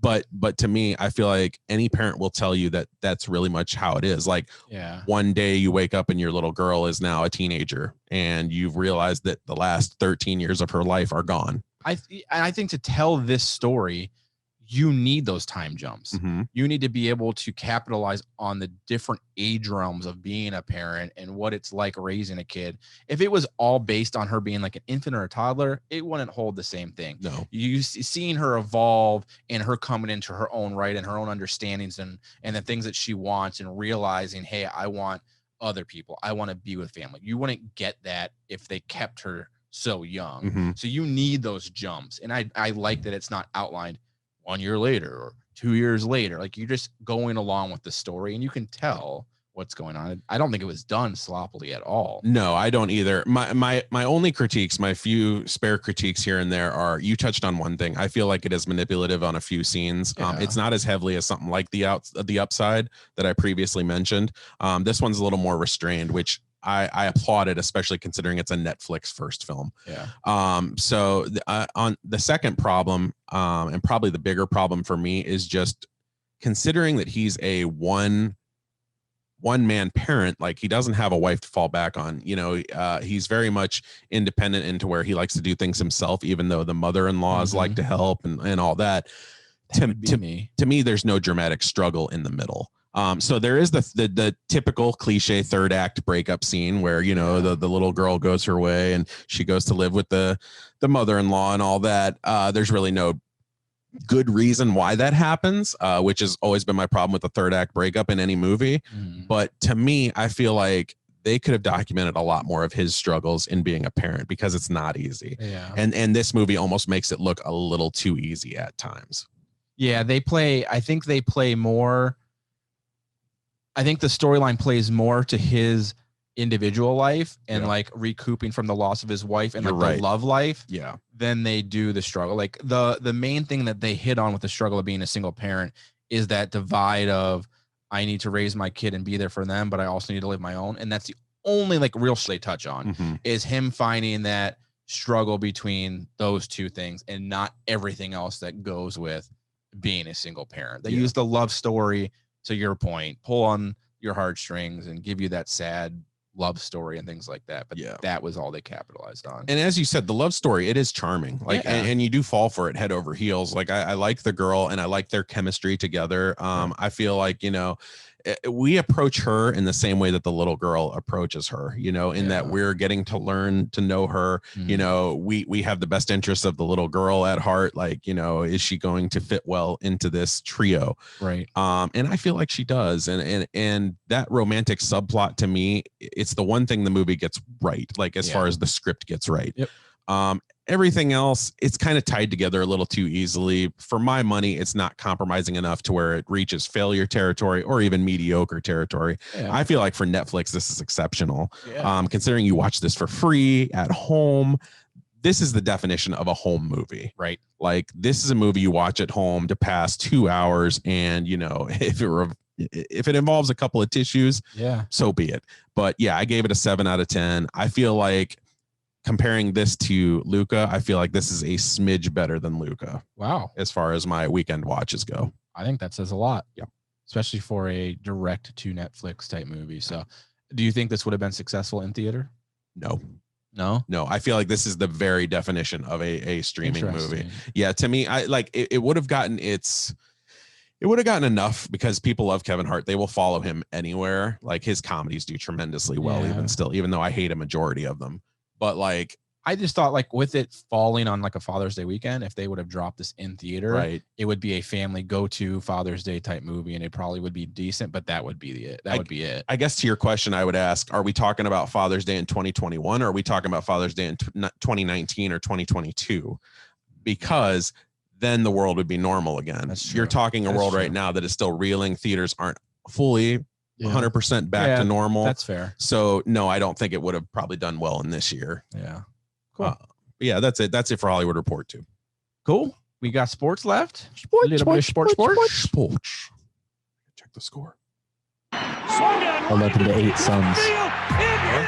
11-8 Suns. 7 minutes left to go in the first. 45-40, run, William, run! 20, 15! Iguodala to Curry, back to Iguodala, up for the layup. Oh, blocked by James. LeBron James with the... This is Locker Room Talk. Room talk. What do we got going on in the wide world of sports, Jesse? Not a whole ton. Nope. I want to talk Two things. NBA playoffs. 3 things. 3 things. Okay. New thing came out. But Oh. starting off with the NBA playoffs, because Chris has his jersey on and his Suns are playing right now. So we're going to try to go quick so you can watch the rest of this game. Suns are up in game 2, 7 minutes left at this time. They're up 11-8. They won game 1 pretty handedly without Chris Paul. Any news on him being able to come back? Yeah, so the early reports are that he's asymptomatic, obviously, but the problem is he hasn't been able to pass multiple days of test. So he has to pass a test once and then another one 24 hours He's later. vaccinated? Yeah, he's fully vaccinated. So that's the Suns' odds. He's one of those 6% that unfortunately got it. Welcome to being Chris as a sports fan. Right. All right. Yeah. Sorry, Jesse. No, but that so they're doing okay. Suns look like they're going to be fine even without him after that Nets last are game. out. They're great. The Nets, that's what I wanted to get to. The Nets are Out. Had no clue, man. Didn't see it coming. Great game. Mhm. Let's just start there. Yeah. Fantastic game. Yeah. But Giannis and the Bucks knock out KD and Harden with the Nets. See KD crying with his mom again? I fucking hate Kevin Durant. I am so glad that he got knocked out. I don't like Harden either, but I don't like Harden because I don't like what the league allows him to get away with Mhm. in terms of like the dude scores like 36 points a game, but like 21 of them come from the free throw line. And I think that that's stupid. It's just wild to see a team of such superstars just Yeah. go down that early, man. Dude, I don't think What they a- would have won even with Kyrie. What an upsetting year, though, between the Yeah. Lakers and Golden State. Now the Net, like these are teams we thought were going. The and we Lakers got were the Suns. though. They were. The Agreed, Nets they had were. the Nets. Yes, you're missing Kyrie, That's not a big but deal. you have 2 MVPs that are starting. One who's arguably the best player in the league right now. Yeah. And the other one who is absolutely the best scorer in the league. Yep. And you can't get it done against Giannis and Chris Middleton. It's that mom, man. I love it. She's on the sidelines, just like, What mom? isn't Giannis's mom real hot? No, that's Luka that's Doncic's Jujuka. mom. I was gonna say, their I gotta names look at sounded about the this. same. No, but no. Ever since KD joined the Warriors, that dude's public enemy number 1 for Yeah. me. I don't want anything to happen. I don't want anything good for him ever. I don't want him to win another ring. I don't want him to get an MVP.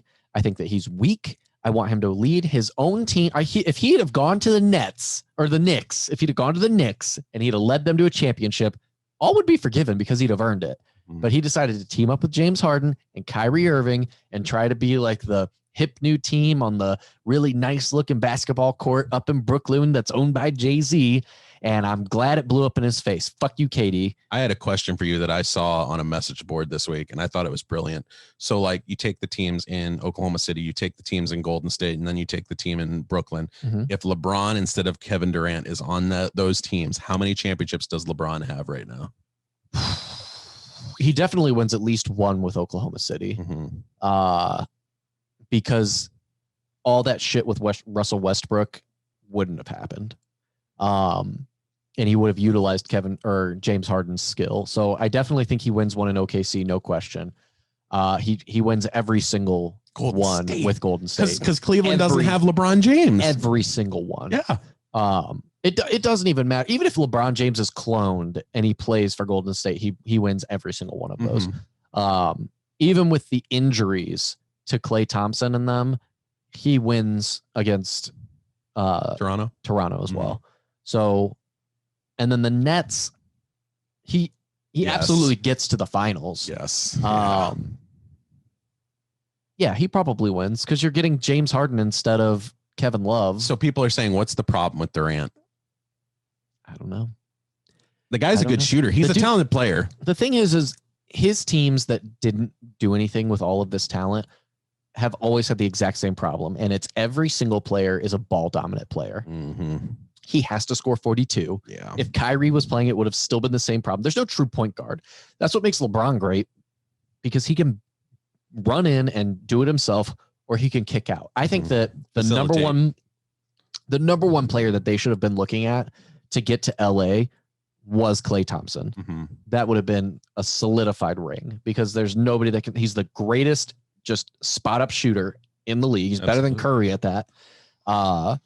And that's the perfect play for LeBron. He drives in, he kicks out to the wing. Instead of JR, who's going to either hit 7 threes or none, you've got Klay Thompson, who's consistent, who's going to get it going. Didn't happen, but that's fine. I still think the Suns it's theirs to lose at this point. Now that the Nets are gone, they have to choke it away. Betting odds have the Bucks at the favorites, which, that's interesting to me because we beat them 2 out of 3 this year. Yeah. And I don't know. I mean, I think we match up well against the Bucks. Giannis is going to get his, obviously. He's going to get his points. If we lock down Middleton, though, and everybody else, I don't see how they win that. And Middleton's streaky to begin with. Yeah. Yeah, I think that they're the third best team. I think that the West has it. Whoever comes out of this series is the clear favorite. Clippers are tough, man, even without Kawhi. Yeah, I really like the Hawks. They're fun to watch. Yeah, but they're not there yet. Everybody knows that. Yeah, it's like what they're doing. When is their glass slipper going to finally fall off? Right. Even if they go into the finals, I will be shocked if they beat the Clippers or the Suns. Give me Suns Hawks. I'll take it right now. Yeah, and that would be the first optimistic series that you've had. Yeah, we'll win in 5. So we'll see what happens. Right now, what's the score? It is 12-11 Clippers when I checked. 13-12. 13-12. Okay. But yeah. In other news, NBA. While we've been recording this, the lottery happened, and I'll just go through the top 5 picks because everything after that doesn't fucking matter.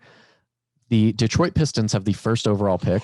Oh my God. Houston got fucked. Houston got the second pick. Oh. And our Cleveland Cavaliers are picking third. Wow. That's up from 5. We had 5th best odds. Yeah. Toronto is 4th and the Orlando Magic are 5th. Toronto went up pretty good too. Cleveland going to do with a 3rd round pick? Not 3rd round, third overall. Third overall. Top 3 picks in the NBA are the only ones that really matter. I'm just saying though. I don't know what the class looks like. Withhold Anthony Bennett. But that was a terrible draft class. The worst. If you go back and look at that draft class, there's nothing they could have really done to make it any better. The top 9 of 10 picks were dog shit. Yeah. So that was rough. Whatever. They chose the fat fuck that obviously was not good, but he was the worst. Whatever. I don't know. I don't feel good about it by any means because the Cavs have talent, but they're just not putting it together. They're fucking terrible. I like 2 of their players, man. When we went to that game, I said the one, not Sexton, but Garland. Yeah. I was like, I like this kid, man. Yeah. Okoro's okay too, but it's Okoro. No. It was Okoro. Okoro played really well. Garland is solid, but it's just I don't know if you need a new coach or if it's just you need to blow it up. They need a big man inside. There's just it's just, they've got what's his name? They got fucking dude from the Nets, not James Wiseman. He's out in the Warriors. I don't know his name because I don't watch the fucking NBA because it's shitty. But they got a good center, and they're just not putting it together. Does anybody care about the Cavs since LeBron left? No, nobody cares. I don't care about tough. that. I was a LeBron fan. That's why I like the Lakers. This is a Browns town. Yeah, the Cavs are lame. The Cavs have historically always been the 3rd favorite team in the city. Yeah, and it only changed because of LeBron. That's it. Exactly. Now that LeBron is gone, nobody cares. And they only became always Browns, Indians, Cavs. And they only became 3rd because the Cleveland Crunch folded. It's though. I mean, the Browns are definitely the most exciting. Football in general is more exciting than the other 2. Yeah. And if the Cavs were better, then they might oust the Indians. Because I don't love watching baseball on TV, but I'll go to a game. Me too. Cavs just aren't. Yeah, the Cavs are fun to watch if you go there, but like I'm not going to sit at home and watch them. No, we had fun the sit night there we and went. watch Colin Sexton score 30 points, and then the rest of the team fucking suck, and nobody played defense. Here's the deal: the Cavs would be fun to watch in person, even if they were worst team in the NBA, because the experience in itself is fun. Yeah. There's nothing about the Cavs that I enjoy watching now because they're just not good. So in It's like, I order don't of the understand three watching sports, the Browns for so long when they suck. Mhm. It's just like when you're that bad all the time, how is it fun to watch? but they don't suck anymore. They don't anymore. So now it's great. I like thought you were throwing a dig Oh, my way. no, I was no, about no, to I'm get real just saying, like, serious. no, for like all Dude. that time though, like when they were awful for like I struggle watching a team that just It was religion. awful. Yeah. It was it. bad. There were so It's- many bad years, man. Like Yeah. even when Devin Booker was there, like he came in 2017. Even he'll tell you we lost a lot of games to get here. Yeah. That's rough. So in order of the sports, basketball, football, baseball, Yeah. what is your favorite to watch in person, and what is your favorite to watch on TV? Football for both, in person and on TV. Football for both. Absolutely. In person and on TV is the best. Baseball second in person, but third on TV. Okay. Basketball second on TV, and third. Third in person. Yeah, I enjoy baseball in person a lot. Two questions. The first, does this include like college basketball in the basketball realm, or are we just talking professional? Just pros. Okay. Two. Because college basketball is a whole different animal. Two. Are we not counting hockey?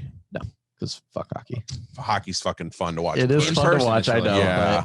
but Okay. I'd probably go about Ryan said then. Yeah, I think watching football is easily the best. Yeah, dude, you think I'm involved in a Suns game? If the Cowboys were like Super Bowl contenders, you'd see me screaming. Dude, I broke an iPhone because the Cowboys lost to the Packers in 2014 in the NFC second round. Yeah. I was that pissed. was that the Des Bryant Yeah. game? Yep. The one that definitely was not a catch. It was a catch. It's not a catch by So rule. and it's a catch today. It is today, but it was not Yeah. then. So now we just got to change it a year later. Just, Yeah. Just saying. Yeah. The NFL knew they fucked up and they changed it. So anyway, watching watching's football, but being there in person, I love a baseball game, man. I really do. I really love a baseball game. Yeah. My favorite to watch on TV goes football, basketball, baseball, but Mhm. in person, it is baseball, basketball, football. Yeah. Wow. I love going to football games. Does that have anything to do with the weather? That's why you don't like to watch it in No, person? it has everything to do with no matter where you're at in a baseball game, the experience is more what you're there for. So it doesn't matter where you sit. You're going to have good food. It's good weather. It's fun. Yeah. Basketball, no matter where you're sitting, it's always a good thing to watch because you can be up high. You can be on the floor.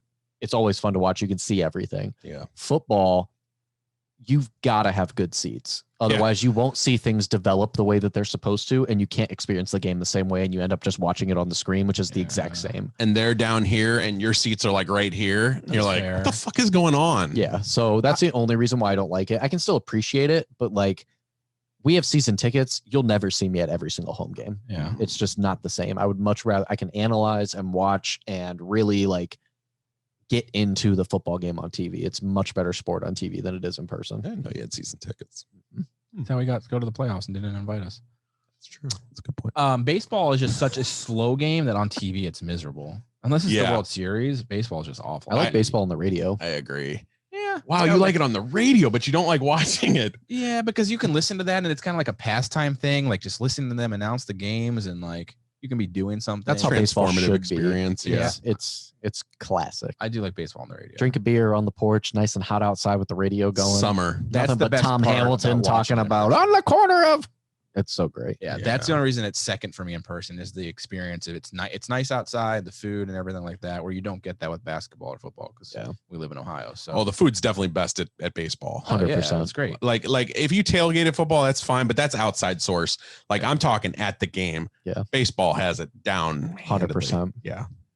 Last thing for sports, so then Chris can go and watch his game.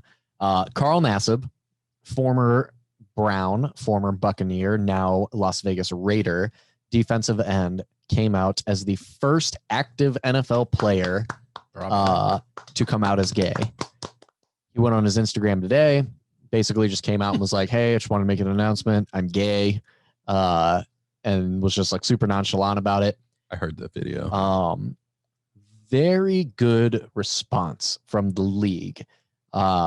it shows kind of how far we've come since Michael Sam in 2014. Yeah. Oh God, I forgot about Feels that. like it was a lot longer ago, or a lot Oh. earlier than that. But Yeah. 7 years ago was when that happened. What do you guys think about this whole move and what it means for the league and things like that? So I'm going to raise your question with another question. Ooh. Because I think it's great what he did. Mhm. I think that for him to have the willingness to come out and say, hey, this is who I am, like it or not. I am a gay man in a professional sport that's all men, and it's going to be all right. And if you are gay like me, you can do these things. I like that. I think it's great. Now, I posted about this online, and then I saw someone post shortly after I had shared the link about him coming out. And they said something along the lines of, they didn't understand why it's necessary to come out. Mhm. And you should just be gay. I'm straight. I don't have to come out as straight. And to that point, I said that you don't have to come out as straight. You're not held You're not back. a minority. You're not a minority. You're the not status hated. quo. You are the norm. We've made that the norm. There's no Right. reason, as someone that is homosexual, you coming out is inspiring to others and saying, hey, this is okay. You can do great things. It doesn't matter. Right. Do you guys think that this sort of thing is a spectacle, or do you think it was great for him to do this? I think that I haven't seen the response as far as the league goes or anything. Mhm. I haven't followed it closely after him coming out as far as like, has he gotten any negative response or anything? Oh, he definitely has from some people. You're but always going to have that. the majority has you know? been positive. Yeah. So, I mean, my thing is, I think it's fantastic. I think good for him. I don't think he needs to do that by any means. I think he could have went on and did everything. And he could have went on and played and everything, and it wouldn't have mattered. But I think for someone who is closeted and has felt neglected and pushed away and has to feel hidden, to that question of why does someone who is gay need to come out? Because it's an empowerment to them. It is, I no longer have to be hidden away and not live the life of who I am to appease you. I'm coming out and saying, this is who I am, like me or not, I don't care. You know, I'm sure it's like a sense of relief, you know, it's a weight off their shoulders to now be able to just say, this is who I am, you know, Right. and that's what the coming out is. It's not about making a spectacle or anything. It's just saying that this is who I am, and I'm happy with it, and I'm content, like it or not, I don't care. So I think it was a great thing. I was kind of curious your guys' thought on that take though that I read. I used this word already once tonight, and I'll use it again. Ryan too is an eloquent talker. So if he talks long enough, he will take half of my answer. Sorry. And he did, but I'm going to use the other half of my answer. Why this is important, why it is pivotal, is representation. Yes. Now, Carl Nassib himself, who in that video talks about how he's a private person, he makes that clear from the get-go. You know, if it's up to him, he doesn't have to do these kind of things. Unfortunately, that's not the world and the league that we have. So to have a character or a player, an athlete like him, who has represented the gay community here. Yep. There's other closeted gay athletes in the NFL. It's inevitable. Right. There's probably tons of them that we don't know. For somebody else to come out and say, this is okay, and my teammates accepted me, and that is what should be normal. Yep. Now it's going to inspire everybody else to say, well, it's normal for him. Why wouldn't it be normal for me? Right. And I love that. Like it's inspiring in that Nassib, everybody's going to argue he did this for attention. Most of those guys are like the blowhards that you argue with on Facebook. It is not for attention. It's not for attention. To me, he has to, Ryan touched on it a little bit. He has to do that kind of thing because that is not the status quo. That is not normal. What we go through, that is normal. That's why we don't announce what we go through. Because if I went, you know, when I was 13 and I said, hey, I'm straight, people go, who gives a fuck? Right. But this guy has to make it clear so there's no misconceptions. I mean, living that lie is the most torturous part of everything. And now he's free. Now he has escaped those clutches, that captivity. Yep. And I feel like that's the most important part of this video. Absolutely. Yep. I think it's the same thing as what we say about using our platform for good and coming out against racism or whatever.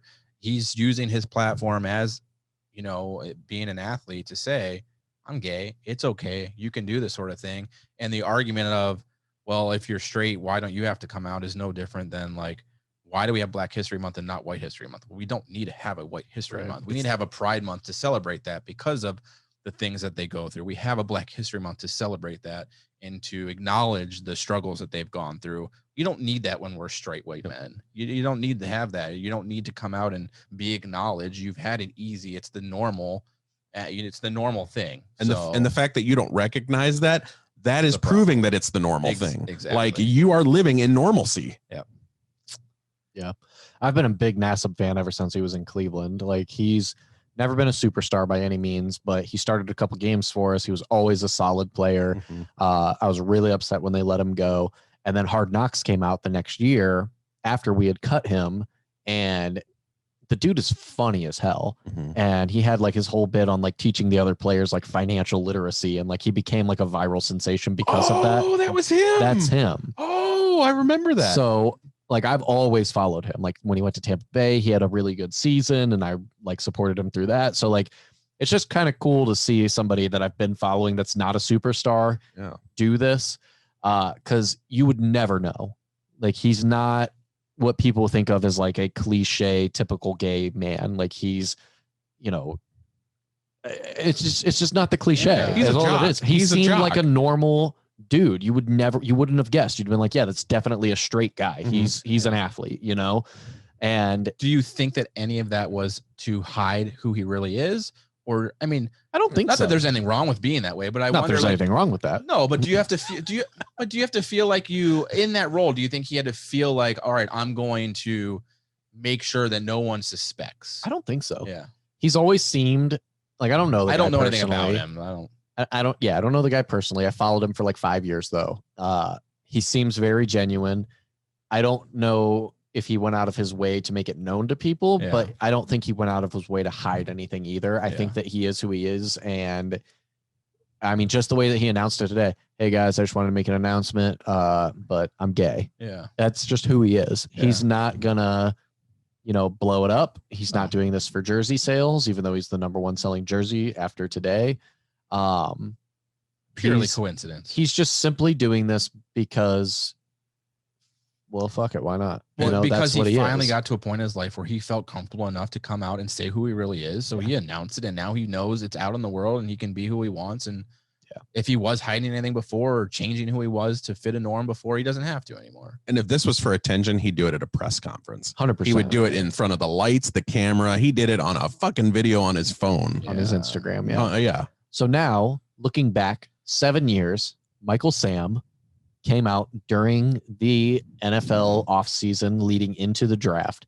He was the SEC Defensive Player of the Year. I believe he led the SEC in sacks. He played for Mizzou. After he came out, draft stock plummeted. People talked about how he was kind of like a tweener when it came to his size between like defensive end and linebacker, which a lot of those guys don't find positions. That changes in 2 months. And then when the draft finally came, he went very late. I don't even know if he was drafted. He might have been undrafted. And then I believe he was with the Cowboys, wasn't he? Maybe for a cup of coffee. Never made a game. He never made it in a single NFL practice start. squad or something. A lot of people came out against this dude. It was not a positive response. The players in the league didn't, stand up for him. The league itself did not stand up for him. Carl Nassib today had responses from guys like Saquon Barkley, who supported him. Roger Goodell put out a league message that supported him. The coaches and the owners came out and said that they supported him. Michael Sam did not get that. I don't know how much of that is a changing of the times. Cowboys, yeah. Yeah, I would assume that it was that way, but a lot of people are saying now that Michael Sam should have been given a proper shot and that it wasn't fair. I don't know if you guys remember much about him, but if you do, what do you think about that? I think everybody deserves a chance, regardless of sexual orientation. To me, I don't know. It just seems all too convenient that these things changed right after this one monumental event dropped. Yeah. Yeah, he deserved a shot. I mean, he's the SEC Defensive Player of the Year. And he had a very good preseason. Okay, well then his preseason, I think he had 3 sacks in the preseason, if I remember correctly. I think you know the answer that we're all probably going to agree on. I mean, if you have those kind of stats, you at least deserve a chance. And if he fumbles and lands on his face, then kick him out of the league. But I do remember he was a tweener when it came to his size. He was too small for defensive end, but he was too big for linebacker. Drew Brees was too small to throw a football at that one is time. true. And he also, because I remember I was very torn because at this point in my life, I was not, like I was in high school. I was much more progressive at that point, but I'm a football guy first when it comes to football. I don't care sexual orientation. You better be able to play the game if you're going to be on my team type of thing. I agree. I don't think that Michael Sam had the skill, whereas Carl Nassib has shown that he's a solid player. He's not going to win you any games, but he's not going to lose you any games. I think that the immediate drawback to that, the immediate connection to it is kind of overstepping. And a lot of people are forgetting that this is also a league and it comes down to football. And I don't think that Michael Sam necessarily was the answer outside of a depth position, maybe. And maybe he did deserve that. But when it comes to everything that comes with it, it's just like Tebow. Does Tebow deserve a position? Absolutely. Does Colin Kaepernick deserve a position? Absolutely. Are they worth all of the headache that's going to come with the media that comes with them for that backup position that they really deserve? Probably not. Yeah. But do you want to deal with that? I would think Jerry would want to, but I guess not. But well, I don't know. He wasn't on drugs, so that is true. But I don't know. I think I don't like that comparison that people are putting out there because I do think that there were legitimate reasons why Michael Sam didn't make an NFL roster. It absolutely was part because of his sexual orientation, but I do think a lot of it was based on skill. And I think that Carl Nassib will continue to have a good career in the NFL because he has skill to go along with it. It's funny when I did that search to see if he played for the Cowboys, I typed his name in and Carl Nassib, it said his name and then it said Carl Nassib right next to it. That's so strange. So that's all I got for sports though. Cool. I think that's all we got in general. Great show. I know it was another long one for y'all, but thanks for tuning in. That's what we like to provide, long ones. Thanks for tuning in, y'all. That is Made to Motivate podcast. Make sure you tune into the show every week. Like, share, subscribe, hit the bell on YouTube so you know when the new videos launch. And check out our pages individually if you can. We appreciate the support. At Jesse Young SI on Twitter. Chris the Film Freak Kessinger. Check out the Film Freak review page on Facebook. And I am Ryan Weiss. You can check out rockeverywhereinc.etsy.com to follow my art and apparel page. We appreciate the support. And of course, at Made to Motivate podcast on all social media sites. Thanks again, and we'll check you next week.